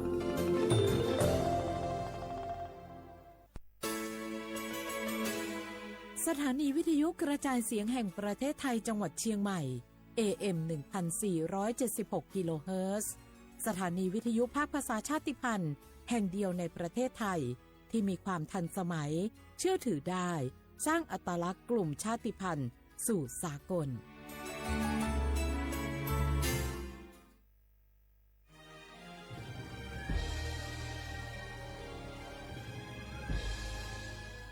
เกิดเป็นคนไทยเติบโตบนผืนแผ่นดินไทยจงภูมิใจในความเป็นไทยชาติไทยเรานั้นนับเป็นชาติที่มีความเป็นมาเก่าแก่ยาวนานเรามีภาษาวัฒนธรรมและมีสิ่งต่างๆที่เป็นเอกลักษณ์ให้เราได้ภาคภูมิใจในความเป็นคนไทยเราควรเห็นคุณค่าและมีความรักชาติหวงแหนแผ่นดินอันเป็นมรดกของบรรพชน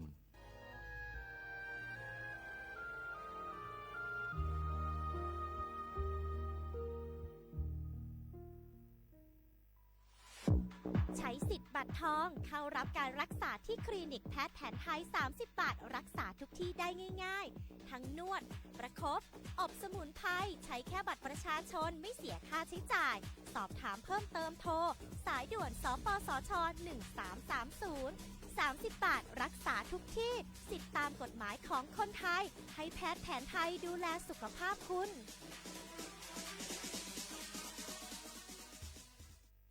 30 บาทรักษาทุกที่เจ็บป่วยเล็กน้อยอาทิมีไข้ไอเจ็บคอปวดข้อเจ็บกล้ามเนื้อใช้สิทธิ์บัตรทอง30 บาทปรึกษาเภสัชกรและรับยาตามอาการ32รายการไม่เสียค่าใช้จ่ายเพียงยื่นบัตรประจำตัวประชาชนที่ร้านยาที่มีสติกเกอร์30 บาทรักษาทุกที่หรือร้านยาคุณภาพของฉันให้บริการดูแลอาการเจ็บป่วยเล็กน้อยสอบถามเพิ่มเติมโทรสายด่วนสปสช1330 24 ชั่วโมงปีลาเจ้าหยุดยาวปีนี้ปีปิกบ้านก็ปิกกายึดเติงหาที่บ้านไม่ได้ปิกมาหลายปีแล้วเคยไปกอดป้าอุ้ยแม่อุ้ยแล้วโอ้ดีใจขนาดเลยมาทางเส้นใดน่ะรถนักขนาดกำลังพอเส้นทาง GPS อยู่เนี่ยมันซอกปลาหลงว่าจะเลือกเส้นทางลับแล้วก็พอเส้นทางเลี่ยงที่มันมีจุดบริการประชาชนต่างๆถ้าเอารถไปเช็คแล้วยังเจ้าเรียบร้อยแล้วเป็นน้ำมันเครื่องน้ำมันเบรกน้ำมันเกียร์ผ้าเบรกลมยางไฟรถพร้อมขนาดจะฟังปิ๊กปุ๊มาเจ้าเลยแต่ว่าแรงเนี่ยที่นาการจะพาไปเลี้ยงว่าจะไปแดนทรงใต้เนี่ยน้อยโอ้บ่ได้เนอะเกียมรถพร้อมคนขับก็ต้องพร้อมตัวนอนน้อยหลับในเดี๋ยวรถปุ่งเข้าข้างทางได้ไปโรงพยาบาลแตนนะแต่อันต่อไปละเดี๋ยวเช็คเส้นทางเสร็จพี่จะไปนอนละปิ๊กบ้านปลอดภัยนะพี่เดินทางปลอดภัยใส่ใจกฎจราจรด้วยความปรารถนาดีจากสำนักงานประชาสัมพันธ์ที่ 3 กรมประชาสัมพันธ์ฝนตกหนักน้ำท่วม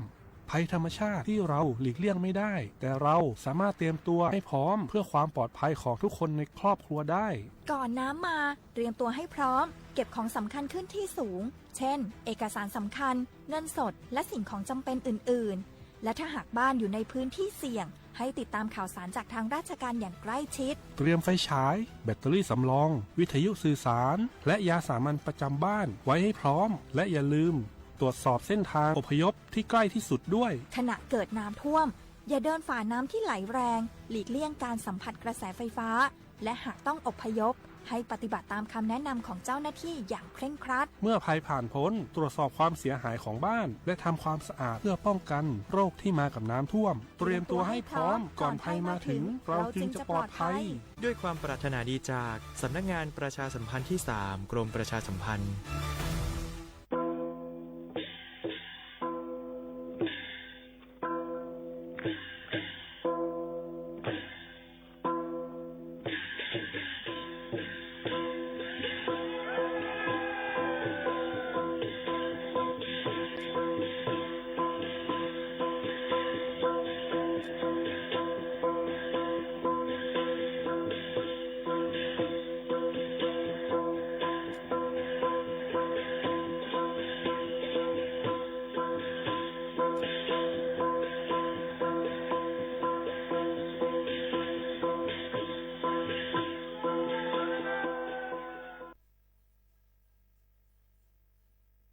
พี่น้องเขาสนใจใครปืนเผาผ่านตั้งห้องเปิดเซ็งสวทเก้งใหม่ปั่นตั้งหูห่มปาดังมีดังซื้อถ่อมแจ้งแล้งหลีกว่าไก่ในปืนตีเจดอนเก้งใหม่กับสืบมาเลยดี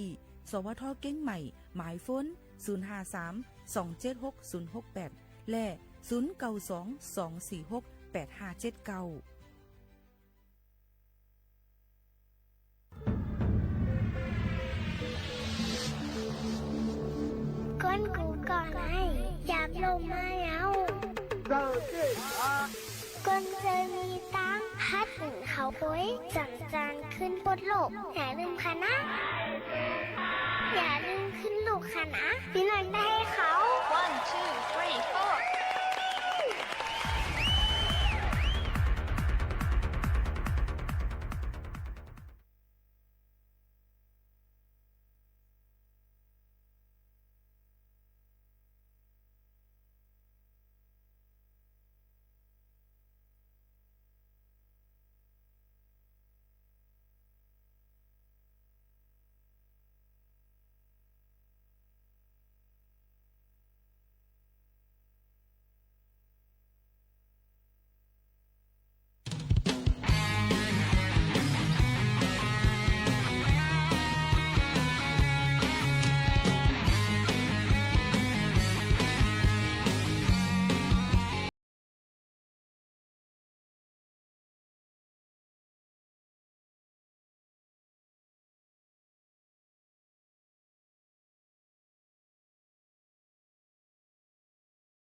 เมื่อสูงค่ะเมื่อสูงพี่น้องผู้ยินถ่อมเฮาคาตั้งซิงกูก็กูเกิลค่ะชบกันตีในตอนการห้องปล่อยเสียงสวทเก่งใหม่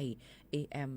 147กิโลเฮิรตซ์อยู่เป็นอ้อยก็อ้อยเซปอแม่พี่น้องเฮาเขาดีห้องปล่อยเสียงหับการคุณจึงไทยสวทเก่งใหม่ AM 147กิโลเฮิรตซ์ค่ะตอนด่านในวันเมื่อในก็ถึงมาในวันอังคารไหนค่ะวันอังคารที่8เดือนธันวาคม2เฮงปลาย25ปีไต้2เฮง1ปากปลาย19ปีก็จะ1เฮง3ปากปลาย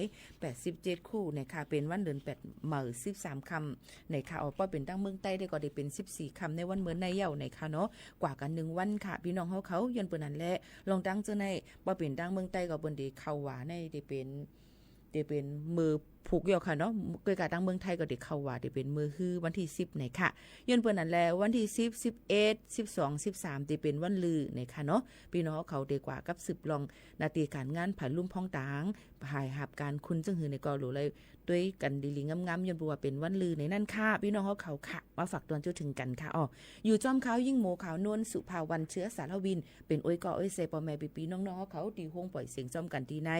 AM 147กิโลเฮิรตซ์ค่ะปืนปล่อยเสียงดังเรดิโอออมล้ม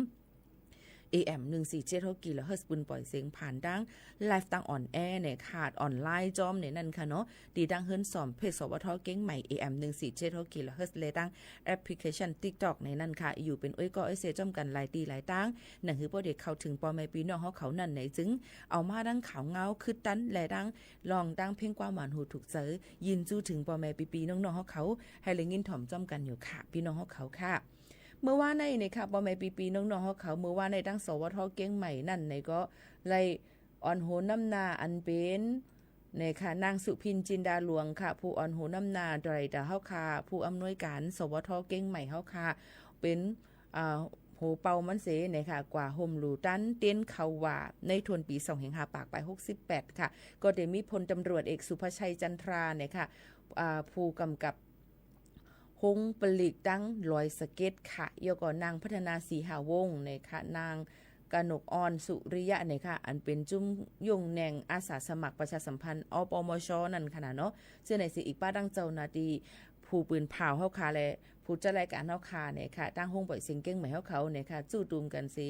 เลยโฮมฮ้อมกว่าหลูวัตถุเงินตองยก็เต้นเข้าว่าซาอีกป้าเงินตนเงินตนคำเนี่ยค่ะในวันเข้าว่านั่นค่ะเนาะจุกติเข้าว่าในปี25ปากไป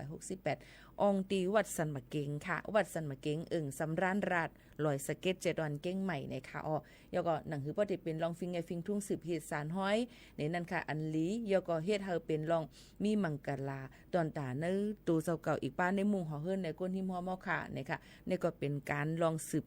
ลองฟิงไงฟิงทุ่งศาสนาให้อยู่จอมเฮาค่ะกว่ายืนยาวข้าวหึงในค่ะพี่น้องเขาก็เพิ่นนั่นแหละในวันเขาว่าก็ได้เป็นวันอันดี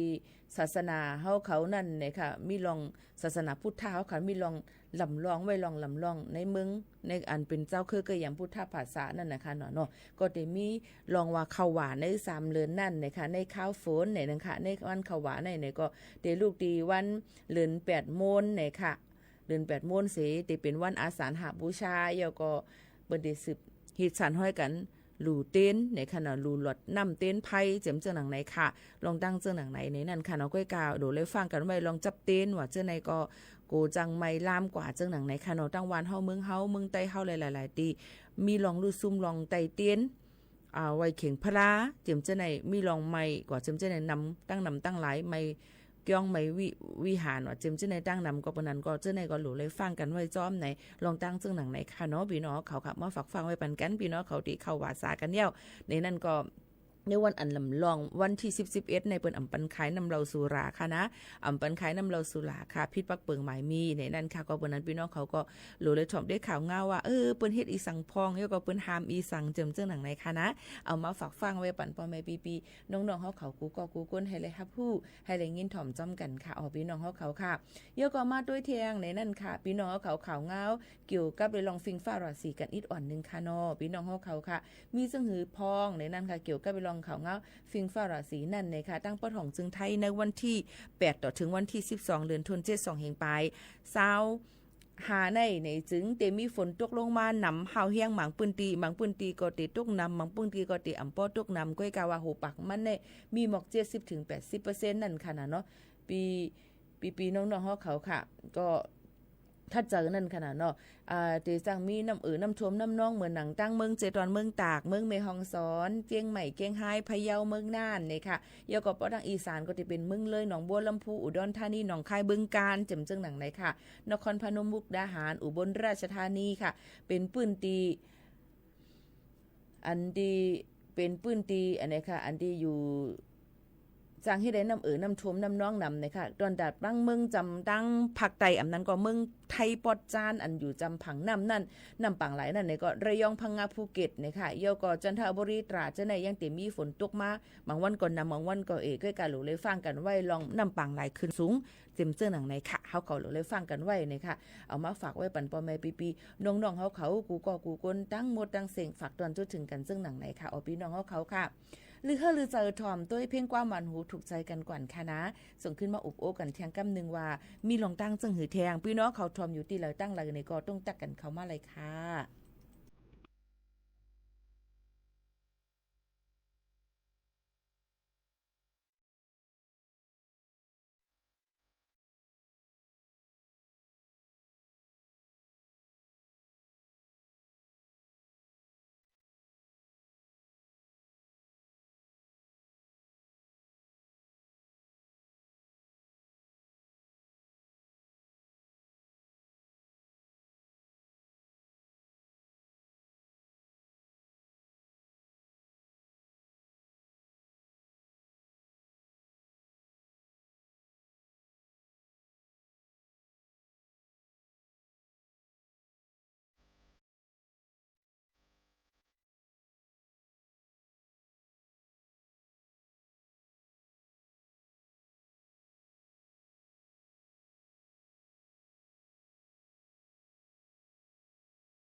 มีตั้งตียุ้มในนั้นค่ะ1เพลงความค่ะดีมาโอ้ตรงตักจอมกันในตอนการเฮาค่ะที่ในผมจอมพับตอนพี่น้องเขาที่เขามาด้วยเหม่อจอมอำมาเดทอมตั้งเรดิโอออมลุ่มอำมาเดด้วยตั้งไลฟ์เฮาค่ะในค่ะยินจมขอบใจอย่านำกูก็กูเกิลค่ะพี่น้องเฮาค่ะมาด้วยในค่ะพี่น้องเฮาเขาค่ะเกี่ยวกับเลยว่าย่ำพงตะเหลวนั่นในค่ะพี่น้องเฮาเขาเดเลยหันว่าในค่ะอะไรตีหลายตั้งในก็ที่ทางเฮียนกันไว้เกี่ยวกับลอยลองน้ำน้ำทมน้ำนองกันเจียมเจื้อหนังไหนเพราะว่าพี่น้องเขาตีกว่ามาไปจังหือในหลูไลหลูล้อมด้วยถึงป้ายอยู่ลีแล้วก็หนังหือบ่ติดรถเพหลูเลยถอมด้วยข่าวเงาฟิงฟ้าราศีฝนรวมกันจอมในค่ะติดตกลงมาต่อถึงวันที่12ในบางพื้นที่เฮาเฮียงน่ะตั้งเกียงใหม่เกียงไห้มึงนั่นมึงพะเยาเจียมเจื้อหนังไหนค่ะเนาะกูจังมีน้ำน้ำทมน้ำนองโคกวนโคปั้งลิ้นหยดลิ้นกวนลิ้นปั้งต้นแม่ลมติ่งจอมเซียนตาใส่ตั้งเจียมเจื้อหนังไหนค่ะหลูเลยฟังกันไว้จอมเนี่ยค่ะยกอในข้าวฝนในเฮาค่ะหลูเลยฟังกันไว้ยกอหลูล้อมด้วยถึงป้ายอยู่ลีเฮาค่ะมีจังหือพองเฮาค่ะมาถ่อมจำกันค่ะ1นั่นในค่ะเฮาค่ะได้เลยกินปันตั้งกินอาหารเต็มโทน5หมู่เนี่ยมันใจหมู1หมู2ปอก1ปอก2เดี๋ยวมันใจกันเนาะเนื้อนมไข่ปลาผักเยอะนางเขียวน้ำเกลือแร่ในเจมเจ้าหนังในค่ะหรืออะไรกินไว้ให้มันเต็มทนค่ะเนาะ2ยก็เตเลยออกเรียนแห้งอยู่ด่า4นั่นค่ะดีเอสุดมัน30มะเนตถึง45มะเนตในนั่นค่ะออกเรียนแห้งค่ะเนาะด่า4ค่ะเนาะพี่น้องเขาค่ะไปก็ไล่เรียนก็ไล่นะครับถามมีหมู่เขาโน่นได้จ่องเรียนแห้งอาหารปีเฮ็ดไหนก็เรียนอยู่คณะไปมั่งค่ะพี่น้องเขาค่ะจำหวานจำเฮินจำสวนจำเฮกเสื่องหนังไหนในค่ะเนาะแล้วก็อันที่3ค่ะพี่น้องเขาอย่าไปกว่าเตาอย่าไปกว่าไปอย่าไปกว่าเตาอย่าไปกว่าไปล้อนำกลุ่มอันนุกกลุ่มนุกลิ้นอันเป็นน้ำน้ำขังฉะนั้นกูจังเป็นตั้งเป็นยิวหนูอันนั้นก็ตั้งเป็นความไทยเปิ้นห้องว่าโรคฉี่หนูในนั้นค่ะตั้งเป็นยิวหนูในค่ะนะคมๆไกลๆค่ะเนาะพี่น้องเขาเยาก็ติเป็นเจ็บเป็นเย็นจ้อมในนั้นค่ะเยาก็เที่ยงอันนึงพี่น้องเขาติไล่กินน้ำให้มันเป่งป้อ1วันใน6ถึง8ก๊อกอันนั้นก็ 1.5 ลิตรต่อถึง2ลิตรใน1วันในค่ะกินน้ำอันมุดเสือเสียนเสือจะนำต่างอันนะโอเคเพราะว่าเจ้านั้นเย้าเนี่ยค่ะพี่น้องเขาเย้าก็ตีไล่ให้กังลองตั้งเป็นยุ้งเนี่ยค่ะอย่าไปปล่อยน้ำน้ำขังน้องไว้กูจังมียุ้งมาไข่มาเฮ็ดมาโคบเฮาค่ะเย้าก็จะตั้งเป็นยุ้งตั้งเป็นยุ้งในก็ลูกที่ยุ้งมากก็ได้เป็นไข้เลือดออกไข้มาลาเรียตั้งเป็นหนาวนกหนาวสั่นเจียมซึ่งหนังในค่ะเนาะหลูเลยฟังกันไว้จอมในนั้นค่ะสืบนั้นมาแทงในค่ะพี่น้องเขาตีไล่กินปันในนั่นค่ะตีไล่นอนรับอิ่มๆเต็มๆจ้อมพอกินอิ่มๆเต็มๆอย่าเป้งปอยในนอนรับอิ่มๆเต็มๆตีเอสุดมัน6ถึง8ชั่วโมงค่ะในกวน1ก็ในนำเหลือเสนั่นก็ไล่เหมือนกัน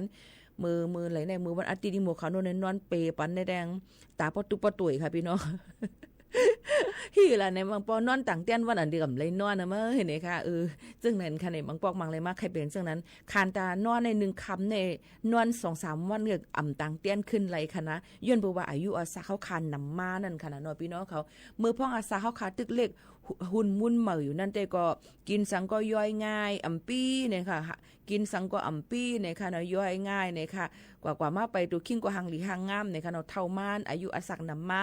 ลองย่อยในตัวในขันถาก้นเฮาขาในก็มันก็ติเอมาติย่อยหยาบมาติปีมาจังหนังไหนค่ะกำนำดิเป็นจังไหนอ่ำตับตัวดีไผตัวดีปลาหมูขาวนนสูในยาวค่ะเนาะเมื่อหนุ่มเบอร์สาวได้ไผก็ตัวคิงก็หังหลี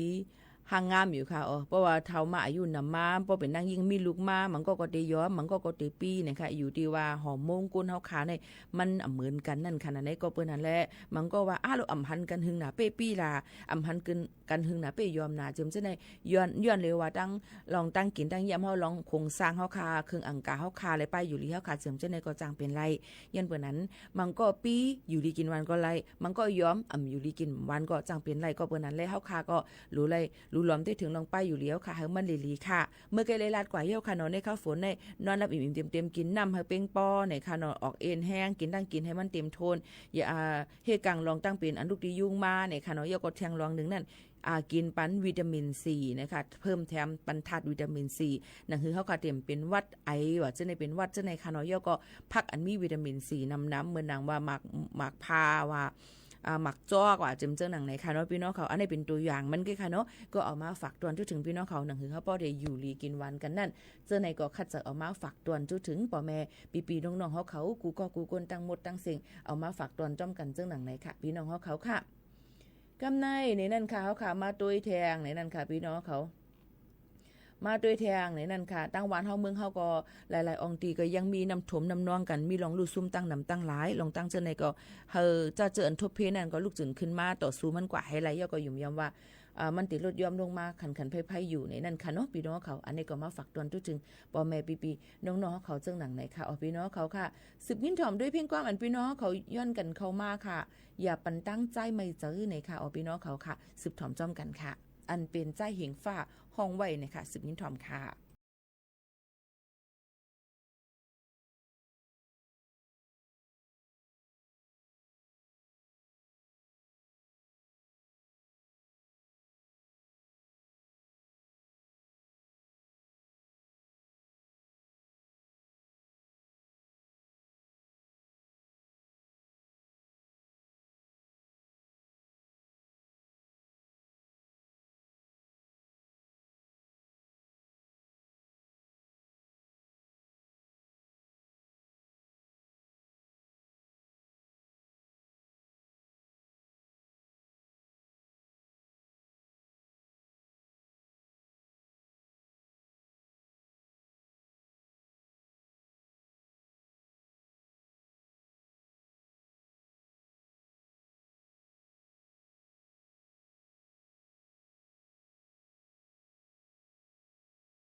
ค่ะพี่น้องเขาอย่าปันตั้งใจไม่เจอในนั่นค่ะในก็ได้เป็นเพียงความใจเหงฟ้าขึ้นมาห้องในค่ะเนาะมาห้องเชียงเหม่อในค่ะก็มาฝากตอนถึงการมืออ่อนตั้งได้เป็นเพียงความ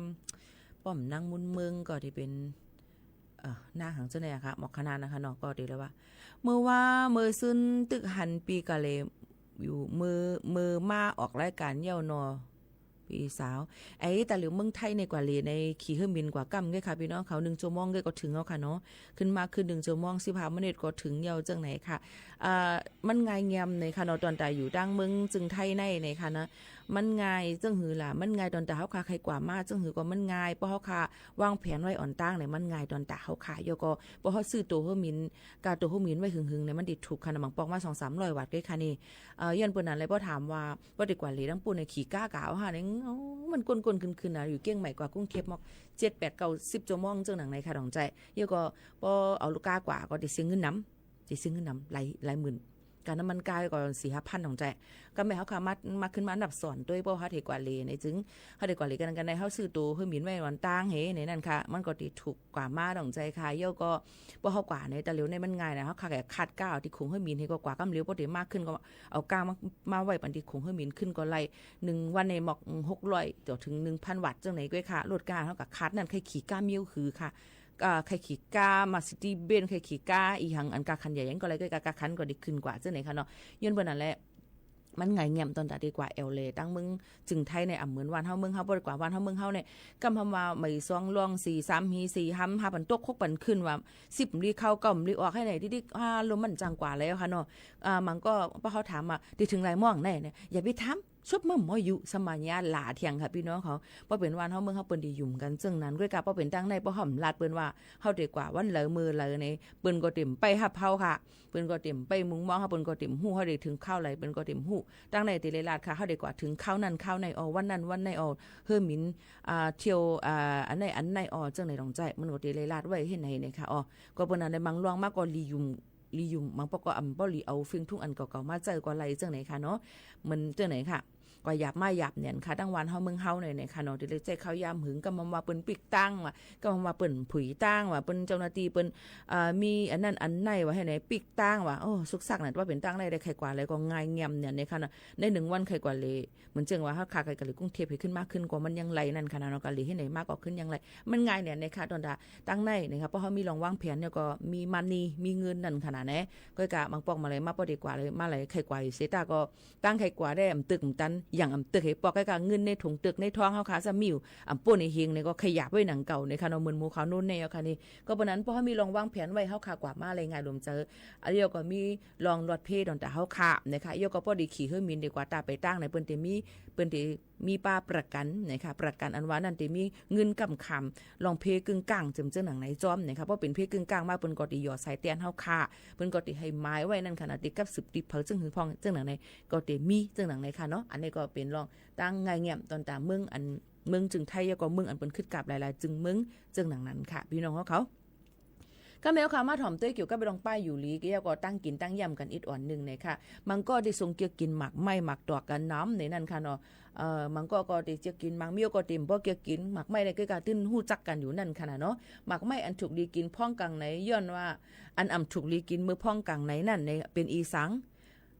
ย้อนว่าเตตุ้มเตอต่อป้ายอยู่ลีหมักไม่หมักดอกในเป็นตั้งกินอันมีพ่อนลีตาป้ายอยู่ลีเซต้าก้อยกาหมักไม่หมังเมียวนั่นถูกดีกินกลางเนอค่ะหมักไม่หมังเจอป้อกินมือต้องอันเฮาคาต้องเป่าเฮาคานั่นในจึงจังเป็นไข่ลู่ต้องข้นนั้นก็ไข่อ้อไข่หากไล่แลหมักไม่หมังเจอมีถาดเกลือหวานน้ำอันจางให้ได้น้ำหนักตัวขึ้นอีกตั้งหมักไม่หมังเจอมีเอ็กซิสน้ำอันที่จางให้ได้ต้องลู่ต้องกว่าไหลแล้วก็สัตว์ในหูเจอไหลสัตว์หน้าอกไหลในนั่นค่ะพี่น้องเขาหมักไม่อันถูกลีกินพ่องกลางในมีอีสังพองในก็หมักไม่อันมีอาราสาโซมเมือหนังหมักพาหมักจอกหมักกะกีวีเขาจำจะในถูกลีกินมือกลางในมือต้องเป่าค่ะนะยกก็2หมักไม่อันมีเกลือวันนำเมือหนังแตงจำปูหมักสั่งพ่อหมักโมงหมักล่างลิ้นในถูกลีกินมือต้องเป่ากลางในค่ะอันที่3หมักไม่อันมีแอซิดน้ำเหมือนหนังหมักผ้าหมักโอ้เนี่ยค่ะแกรบฟุตจำจะในก็ถูกลีไรกินค่ะอันที่4หมักไม่อันมีเย็นน้ำเหมือนหนังหมักค้ามว่าหมักเกี้ยงว่าจำเจอหนังไหนค่ะเนาะยก็หมักไม่อันมีเส้นเหยื่อน้ำเหมือนหนังกุยมะฮอนนากาแก้วมังกรนั่นค่ะเนาะ สังว่าห้องเขาอ่อนๆอำนั้นมีปัญหาเกี่ยวเลยใส่ในอำถูกลีกินหมักไม่มือพ้องต้องตึกเป่าไว้ถูกลีกินปันหมักไม่ไว้เสกินข้าวเหย้าอำนั้นก็กินหมักไม่ล่อตั้งกินต่างเมี้ยวเหมือนหนังนมส้มน้ำผึ้งว่าแอลมอนว่าโถเจมเจ้าในเตลีลือเสเปิ้นค่ะหมักไม่อันถูกลีกินเมื่อกลางในซัมมีอีสังลาอันถูกลีกินเมื่อกลางในก็ได้เป็นหมักแกมคอง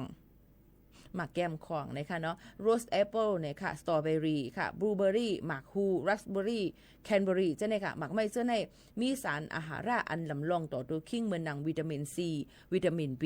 ธาตุเหล็กแคลเซียมโพแทสเซียมจากกว่าเจ้าในเดจอยแถมเฮียงและกำจอยปันเฮียงกำขามตู้จอยให้ตัวคิงเหตุการณ์ได้ลีค่ะลองกินหมักไม่เป็นตั้งกินกลางในลีดอกไปอยู่ลีเซต้าก้วยกาวาถูกลีเลือกกินหมักไม่อันกึ่งงามตั้งตัวคิงและกินปันให้กึ่งตานมันกุ้ยอย่าไปกินนำกินล้วนกินเลยแหนนแผวกูจังเป็นเพดอนตาเฮาคาไลมีพรดีก็ตื่นแต่มีพรจ้าปันมันอยู่ในนั่นค่ะอันนี้ก็เอามาฝากตอนจุดถึงพี่น้องเขาเกี่ยวกับไปลองหมักเข้าเตาน้ำหมักไม่ตั้งกินอันถูกลีเลยกินในนั่นค่ะพี่น้องเขากำเลยเฮาขามาด้วยค่ะไผ่ป้ายอยู่ลีเจตอนเก้งใหม่เฮาเขานายแพทย์วรัญยูจำนงประสานพรเนี่ยค่ะไผ่มอยาป้ายอยู่ลีเจตอนเก้งใหม่เฮาเขาหมอกลาถึงว่ายำพองตาเหลียวตั้งเป็นหมักล้างหมักเลี้ยงเปิ้นห้องว่าฝีดาดวานอนหมักเลี้ยงลิงเนี่ยค่ะหมักแห้งลิงหมักแห้งลิงนั่งเจดอนเก้งใหม่ในเมื่อวันที่4เดือน7 2เฮงปลาย25นั่นพบทั่วบามีก้นเป็นไว้อยู่ตั้งหมด26ก้อค่ะพี่น้องเขาในปี2568ในพบทบก้นเป็นเหมือแทง4ก้อกำนำมีอายุอาศัก21ถึง47ปียังอำไปมีก้นลู่เสียงอาศักสายเจอกวยกาการตับซับติเจอร์หมักแห้งลิงอันว่าในลูกดีกว่าติด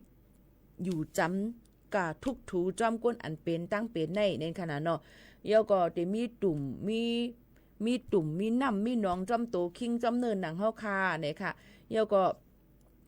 อันให้หรือเสเปื้อนซ้ำเนี่ยค่ะอย่าไปกว่าทุกถูอย่าไปกว่าโฮมห้อม2จ้อมกันเนี่ยนั่นค่ะอย่าไปมีโฮมห้อง2จ้อมกันนั่นค่ะนะเนาะมันจังที่เจออะไรหึงเนี่ยค่ะพี่น้องเขาก้นอันยามมีปืนว่า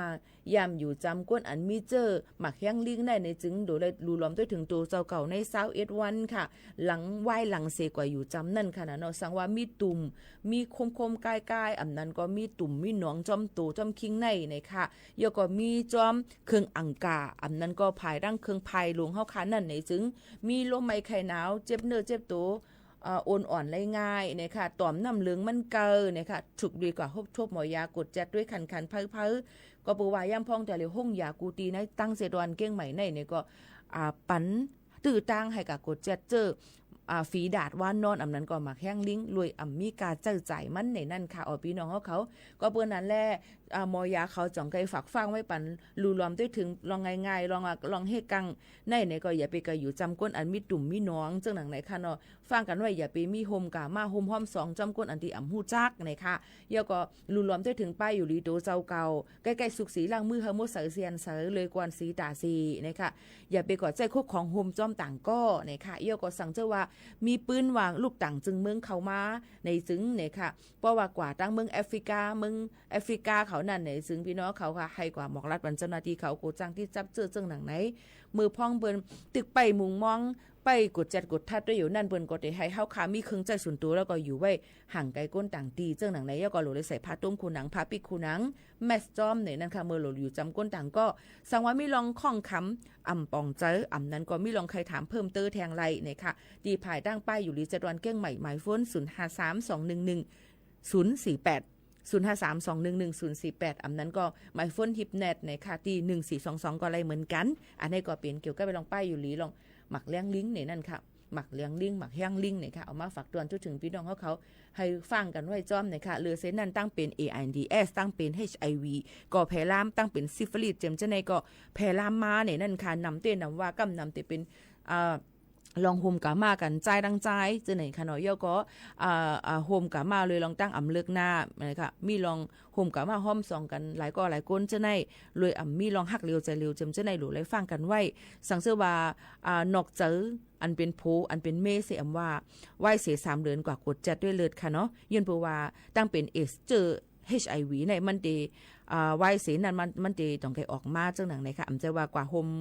ม2กันเมื่อในผู้กับกดแจดมีออกมาปันค่ะเนาะลองทางเจอในยังตึกหลีโกอยู่ในนั่นค่ะเอามาฝากฟังไว้ปันพ่อแม่ปีน้องๆเขากูก็กูก้นตั้งหมดตั้งเสียงให้ฟังกันไว้ในนั่นค่ะเนาะยก็ให้ฮักเร็วใจเร็วยก็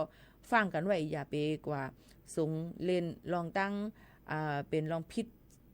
กูมันจังเฮ็ดได้ไปอยู่แล้วค่ะยุบย่อมนั่นค่ะเนาะจงตั้งเสื้อในนั่นค่ะก็เอามาฝากไว้ปันพ่อแม่ปีน้องๆเขากูก็กูก้นตั้งหมดตั้งเสียงจังหนังไหนค่ะกำในเฮาคำมาด้วยเทียงอันนึงค่ะนะตั้งเมืองจึงไทยในค่ะภายตั้งเมืองจึงไทยในก็เฮ็ดออกมายายาในนั่นค่ะยายารักษาแก่นสาไหลเย้าในนั่นค่ะเนาะพี่น้องเขาค่ะยายารักษาแก่นสาไหลเย้าในนั่นค่ะในก็เป็นยาอันตีภายตั้งสมเด็จเจ้าฟ้าในค่ะในก็ตั้งเมืองจึงไทยเขานั่นเนี่ยค่ะคึงปองให้สั่งออกมาเป็นยารักษาตั้งเป็นแก่นสาในนั่นค่ะพี่น้องเขาลองตั้งเจ้าในก็ได้เป็นศาสตราจารย์ดร.สมเด็จพระเจ้าน้องนางเธอเจ้าฟ้าจุฬาภรณ์วลัยลักษณ์อัครราชกุมารีกรมพระศรีสว่างวัฒนวรคัตติยราชนารีเนี่ยค่ะค่ะนี่ก็เป็นน้องยิงอันเป็นคุณหัวค่ำตนที่10เขาค่ะในขึงโครงสร้างเฮ็ดออกมายาเฮกังตั้งเป็นแก่นสายดยาตั้งเป็นแก่นสาไหลเย้านี่นั่นค่ะรักษาหลายๆอันจอมนี่นั่นค่ะเป็นอันลีเต้ๆนี่นั่นค่ะเนาะนี่ก็เป็นโรงงานอันเฮ็ดยาในพระราชดำริราชวิทยาไลจุฬาภรณ์นี่ค่ะคึงปองให้สั่งออกมานี่นั่นค่ะพี่น้องเขาลองตั้งเจอในก็ติเลยว่ามันคือแคมเต้ๆเกี่ยวกับไปลองยารักษานี่ค่ะอิมคลานิฟ100ในค่ะเนาะพี่น้องเขาเป็นยารักษาตั้งเป็นแก่นสานี่ค่ะในก็ติเลยว่าคือตอนเต้ๆเกี่ยวกับไปลองยารักษาแก่นสาอันเป็นดังน้องจมูกเนี่ยคุณเนาะค่ะว่าเขาคึงปองให้สั่งออกมายดยาไหลเย้าในนั่นค่ะนี่ก็ก้อยกะลองตั้งเป็นเจ้าในนั่นหังสังว่าเฮาขาอำเป็นเดลีหรือเซเปิ้ลนั่นค่ะนะเนาะลองตั้งอันนี้ก็เอามาฝากไว้ปันพ่อแม่ปีน้องๆเขาให้เลยยินถ่อมจ้อมกันในตอนการเฮาค่ะซึ่งหนังไหนค่ะไล่ล่องไล่อันค่ะจะเอามาฝากตอนจุดถึงพี่น้องเขาหนังหือบ่ได้เลยเฮาผู้จ้อมกันย่อก็เลยถ่อมจ้อมกันในตอนการเฮาค่ะซึ่งหนังไหนค่ะถ่อมได้เพียงกว่ามันหูจุกใจ1หูก่อนค่ะ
อดเงินหักค่ะ1เพลงความใจพร้อมแสงเมืองเลยนั่งจำพ้อยห้องไว้นั่งจอมพ้อยห้องไว้ค่ะเนาะเอามาฝากตอนทุถึงพ่อแม่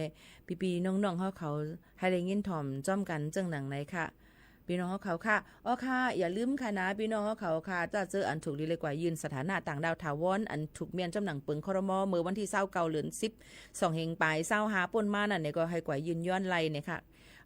ในสุกาวงวังในคันขันเพ้อเนี่ยนั่นค่ะก็ต้องทำผูกเก็บผูกก้างวานเอาหลักฐานเอาคาให้เตรียมทนเสก่อยยืนย้อนได้เพราะก่อยยืนย้อนกับลุงจือเซียนสายไม้เอาไปแทงเล็กไล่มือเอาไว้ถ่ายห่างเฮาก็จ่องไกไล่เลมมาจะไหนติเลยไปเข้ายามคักตอนอิดอ่อนนึงนั่นค่ะเนาะลองตั้งเจอไหนก็มาฝากไว้ปันพี่น้องเขาค่ะกุ้ยกาจะซื้ออันเป็นแห่งการอันดีต่อวัดไว้เอาไปไล่เตรียมทนนั่นเนี่ยก็ให้อยู่กว่าไล่ก่อนเนี่ยค่ะต่อถึงเข้ายามจำภายดังเมืองมานเขาก็เฮ็ดออกปันพาสปอร์ตวัดไว้เฮาคาแทงกำ1ในค่ะเนาะก้อยกาเมืองจึงไทยเปิ้นก็หย่อนย่านปันให้อยู่เซาทางในเมืองจึงไทยกว่าไรแทงอยู่จังหนังไหนค่ะอ้อลองตั้งกูสำแสนปึงเฮาค่ะได้คัดใจเอามาฝากตอนจุถึงพี่น้องเฮาเขาค่ะอันลำลองเลือเซเปิ้นนั่นโตเจ้าเก่าเตเลยฮู้ว่าโตเจ้าเก่าขาดเลยอีหังยบย่อมีสังหรือเลยคืนปองให้สังจังหือหนังหือบ่ได้ถูกแม่นจำหนังอันเฮาถูกอยู่นั่นเซาทางรายงานลมเจอนั่นนี่ก็มาฝากไว้ปันพี่น้องเขาจังหนังไหนค่ะขอบใจถึงกูก็ที่เอาข้าวยามมีกาขันมาถ่อมจอมเฮาคาตีในอะไรลีก็เอาอันไรเมาก็ว่างปันกันเสย้อนให้พี่น้องเขาอยู่ลีกินหวานมักมีเงินคำหนังกลางเจอยังอ่านนั่นเฮาเตรียมทนกันกูก็กูก้นได้ผ่าดันเมื่อดังเพียงความอันไรจือว่าเก็บไรหังก็เก็บไรหอยหลอดอ้อมจ้ะเก็บไรเก็บไรหอยต้องเลยค่ะพี่น้องเขานั่งมวยใส่ห้องไว้เสผัดยันพี่น้องเขาเมื่อกว่าก่อนส่งขึ้นทบจ้อมกันแทงในตอนการเฮาคาตีในจ้อมขาวยิ่งโมขาวนู้นสุภาวันเชื้อสารวินปืนปล่อยเสียงกูวันข่าวยาม10 โมงถึง 11 โมงกลางในกลางค่ำหับถอมไปตั้งเรดิโอกลางเรดิโอออมล้มกลางในกลางค่ำ10 ถึง 11 โมงกลางในกลางค่ำมึงข้าวยามเมืองไทยค่ะเนาะเพราะเมืองมันก็ได้เป็น9 โมงครึ่งถึง 10 โมงครึ่งซึ่งหนังในกูวันมีวันลือค่ะพี่น้องเขาอยู่จ้อมกันที่ในมาปียาวข้าวหึงยาวตีอยู่จ้อมกันกว่าแทงโตบ่ยาว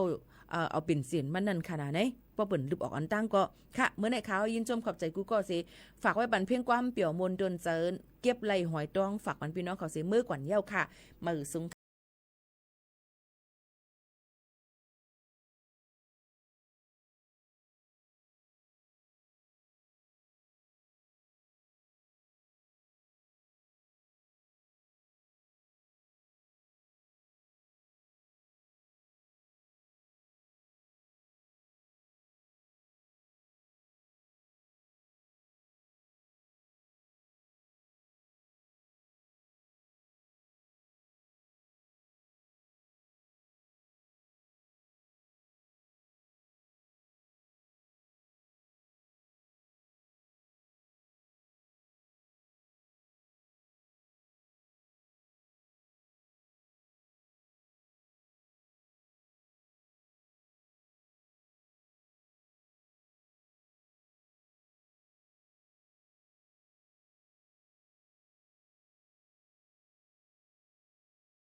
สถานีวิทยุกระจายเสียงแห่งประเทศไทยและเครือข่ายทั่วประเทศเสนอข่าวต้นชั่วโมง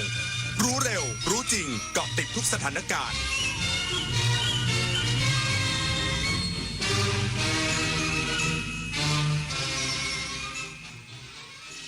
รับฟังข่าวต้นชั่วโมง 23 นาฬิกากับอรัญญาชมชื่นกรมประมงเปิดการฝึกอบรมหลักสูตรเทคนิคเพาะเลี้ยงม้าน้ำมุ่งพัฒนาสู่เส้นทางตลาดสัตว์น้ำเศรษฐกิจมูลค่าสูงอีกสักครู่กลับมาติดตามรายละเอียดค่ะคนไทยรักสุขภาพฟังทางนี้ขอเชิญร่วมออกกำลังกายสร้างสังคมสุขภาพดีกับโครงการแสงดำใจไทยทั้งชาติเดินวิ่งปั่นป้องกันอัมพาตครั้งที่ 11 เฉลิมพระเกียรติด้วยแนวคิดใหม่ออกกำลังกายเป็นนิสัยห่างไกลสโตรก No Stop No Stroke สมัครได้แล้ววันนี้ที่ wrb11.thai.run ถึง 31 สิงหาคม 2568 มาร่วมกันทำให้การออกกำลังกายเป็นส่วนหนึ่งในชีวิตประจำวันแล้วมาเดินวิ่งปั่นพร้อมกันทั่วประเทศ 2 พฤศจิกายนนี้อาชญากรรมออนไลน์ความท้าทายและโจทย์ใหญ่ของประชาคมอาเซียนที่ต้องผนึกกำลังกันรับมือภัยไซเบอร์ในภูมิภาคผ่านกรอบความร่วมมือสู่โรดแมพ 4P Preventing ป้องกันการแทรกซึมขององค์กรอาชญากรรม Pursuing นำคนผิดเข้าสู่กระบวนการยุติธรรม Protecting ปกป้องเหยื่อและกลุ่มเปราะบาง Promoting เสริมพลังความร่วมมือทุกระดับร่วมสร้างภูมิภาคที่ปลอดภัยไร้พรมแดนและเข้มแข็งไปด้วยกันอายุเข้าเลข 6 แล้วจะเริ่มต้นอาชีพใหม่ได้ไหมนะได้สิครับผู้สูงอายุ60 ปีขึ้นไปที่ยังมีไฟสามารถกู้ยืมเงินทุนประกอบอาชีพกับกองทุนผู้สูงอายุได้ไม่เกิน 30,000 บาทต่อคนหรือ 100,000 บาทต่อกลุ่มผ่อน3 ปีไม่มีดอกเบี้ยพร้อมก้าวสู่การเริ่มต้นอีกครั้งอย่างมั่นคงดีจังเลยแบบนี้จะได้เปิดร้านเล็กๆอย่างที่ฝันไว้สักทีเงินทุนปลอดดอกเบี้ยกับกองทุนผู้สูงอายุสอบถามเพิ่มเติมได้ที่กรมกิจการผู้สูงอายุ1300เยาวชนคือพลังสำคัญในการขับเคลื่อนอาเซียนไปข้างหน้าประเทศไทยพร้อมสนับสนุนเครือข่ายเยาวชนอาเซียนให้แข็งแรงเป็นมิตรและรวมพลังด้วยการสนับสนุนเครื่องมือดิจิทัลและพื้นที่ให้เยาวชนได้แสดงออกลงทุนในโครงการพัฒนาเยาวชนสนับสนุนความร่วมมือข้ามพรมแดนและส่งเสริมการเข้าถึงการศึกษาทักษะสำหรับอนาคตอย่างเท่าเทียมเยาวชนอาเซียนคือพลังสร้างอนาคตรองอธิบดีกรมประมงเปิดการฝึกอบรมหลักสูตรเทคนิคเพาะเลี้ยงม้าน้ำในโรงเพาะฟักจังหวัดพังงามุ่งพัฒนาสู่เส้นทางตลาดสัตว์น้ำเศรษฐกิจมูลค่าสูงควบคู่การฟื้นฟูระบบนิเวศทะเลไทยอย่างยั่งยืนนางธิติพรเหลาประเสริฐรองอธิบดีกรมประมงเป็นประธานเปิดการฝึกอบรมและมอบนโยบายขับเคลื่อนการเพาะเลี้ยงสัตว์น้ำชนิดใหม่ณศูนย์วิจัยและพัฒนาการเพาะเลี้ยงสัตว์น้ำชายฝั่งพังงาอำเภอท้ายเหมืองจังหวัดพังงาพร้อมกล่าวว่าศูนย์วิจัยและพัฒนาการเพาะเลี้ยงสัตว์น้ำชายฝั่งพังงากองวิจัยและพัฒนาการเพาะเลี้ยงสัตว์น้ำชายฝั่งกรมประมงได้ศึกษาการเพาะเลี้ยงม้าน้ำผ่านการดำเนินโครงการวิจัยด้านเทคนิคการเพาะเลี้ยงและอนุบาลม้าน้ำโดยมีเป้าหมายหลักที่สำคัญทางด้านการอนุรักษ์และฟื้นฟูประชากรม้าน้ำในธรรมชาติที่มีปริมาณลดลงจนเสี่ยงต่อการสูญพันธุ์ให้กลับคืนสู่สมดุลของระบบนิเวศและสนับสนุนการต่อยอดองค์ความรู้สู่การเพาะเลี้ยงเชิงพาณิชย์เพื่อผลักดันให้ม้าน้ำเป็นสัตว์น้ำเศรษฐกิจมีมูลค่าสูงของไทยซึ่งจะเป็นอีกหนึ่งแนวทางเลือกใหม่ในการสร้างอาชีพให้แก่เกษตรกรผู้เพาะเลี้ยงสัตว์น้ำเพิ่มโอกาสในการประกอบอาชีพสร้างรายได้เสริมความเข้มแข็งให้เกษตรกรและยกระดับคุณภาพชีวิตอย่างยั่งยืนโดยการฝึกอบรมมีทั้งภาคปัญญาและภาคปฏิบัติเพื่อให้เกษตรกรสามารถนำความรู้ไปประยุกต์ใช้ได้ทันทีหลังจากจบการฝึกอบรมซึ่งสามารถพัฒนาไปสู่ระบบการเลี้ยงเชิงพาณิชย์ที่มีประสิทธิภาพต่อไปชวนันท์มาลีรายงานพาณิชย์จังหวัดลำพูนร่วมกับภาคเอกชนส่งมะม่วงเขียวมรกตเข้าสู่โรงงานแปรรูปทำมะม่วงอบแห้งสร้างมูลค่าเพิ่มและสนับสนุนเกษตรกรชาวสวนมะม่วงให้มีรายได้เพิ่มขึ้นนางสาวจุรรัตน์นุ่มนิ่มพาณิชย์จังหวัดลำพูนเปิดเผยว่าในช่วงนี้ผลผลิตมะม่วงสายพันธุ์เขียวมรกตที่จังหวัดลำพูนกำลังออกสู่ตลาดในช่วงเดือนกรกฎาคมถึงเดือนสิงหาคม 2568 จำนวนราว 40,000 ตันซึ่งทางจังหวัดลำพูนได้เตรียมความพร้อมสำหรับการกระจายผลผลิตโดยการกระตุ้นการบริโภคสดภายในประเทศและสนับสนุนให้เกษตรกรนำมะม่วงเข้าสู่กระบวนการแปรรูปพร้อมกันนี้ยังได้จัดให้มีการจับคู่เจรจาทางการค้าระหว่างเกษตรกรและผู้ประกอบการแปรรูป ปล่าสุดวันที่8กรกฎาคม2568กลุ่มเกษตรกรผู้ปลูกมะม่วงแปลงใหญ่จังหวัดลำพูนก็ได้เริ่มส่งมอบมะม่วงเขียวมรกตตามที่ได้เจรจาการค้าและจัดคิวไว้เข้าสู่โรงงานแปรรูปมะม่วงของบริษัท889จำกัดตำบลมะเขือแจ้อำเภอเมืองจังหวัดลำพูนแล้วโดยคาดว่าจะสามารถแปรรูปเป็นมะม่วงอบแห้งได้ราว200-500 ตันนับเป็นการเพิ่มช่องทางการจำหน่ายและเป็นช่องทางการระบายผลผลิตมะม่วงเขียวมรกตในช่วงที่ผลผลิตออกสู่ตลาดเป็นจำนวนมากสำนักงานพัฒนาฝีมือแรงงานพังงาจัดอบรมส่งเสริมและพัฒนาทักษะอาชีพคนพิการและผู้ดูแลคนพิการลดความเหลื่อมล้ำทางสังคมและส่งเสริมคุณภาพชีวิตที่ดีให้กับกลุ่มเปราะบางได้อย่างยั่งยืนนายสุรพันธ์รักษาพรามผู้อำนวยการสำนักงานพัฒนาฝีมือแรงงานพังงากล่าวว่าสำนักงานพัฒนาฝีมือแรงงานพังงาโดยกลุ่มงานพัฒนาฝีมือแรงงานจัดอบรมโครงการส่งเสริมและพัฒนาทักษะอาชีพคนพิการและผู้ดูแลคนพิการสู่ความยั่งยืนประจำปีงบประมาณพุทธศักราช 2568 หลักสูตรการทำผลิตภัณฑ์จากเส้นพลาสติกและงานเดคูพาสระหว่างวันที่ 7-11 กรกฎาคม 2568 ซึ่งกิจกรรมครั้งนี้เป็นไปตามวิสัยทัศน์ของรัฐบาลที่ให้ความสำคัญกับการพัฒนาทุนมนุษย์อย่างทั่วถึงและนับเป็นก้าวสำคัญในการลดความเหลื่อมล้ำสร้างโอกาสให้คนพิการมีอาชีพมีรายได้และใช้ชีวิตได้อย่างมีศักดิ์ศรีในสังคมทั้งยังได้บูรณาการร่วมกับบริษัทชั้นนำอีกหลายแห่งเพื่อส่งเสริมการจ้างงานคนพิการอย่างเป็นรูปธรรมโดยมีทั้งรูปแบบที่บริษัทจัดส่งแรงงานคนพิการให้ภาครัฐช่วยฝึกทักษะเพิ่มเติมและการที่ภาครัฐส่งเสริมแรงงานคนพิการที่ผ่านการฝึกอบรมให้มีโอกาสเข้าทำงานในสถานประกอบกิจการที่เหมาะสมมีรายได้ที่มั่นคงและมีคุณภาพชีวิตที่ดีอย่างยั่งยืนกนกพิษวิจิตรพันธ์สวทพังงารายงานจบข่าวอรัญญาชมชื่นอ่านรับฟังข่าวครั้งต่อไปเวลา 6 นาฬิกาค่ะติดตามข่าวที่นำเสนอไปแล้วได้ที่ www.thainews.prd.go.th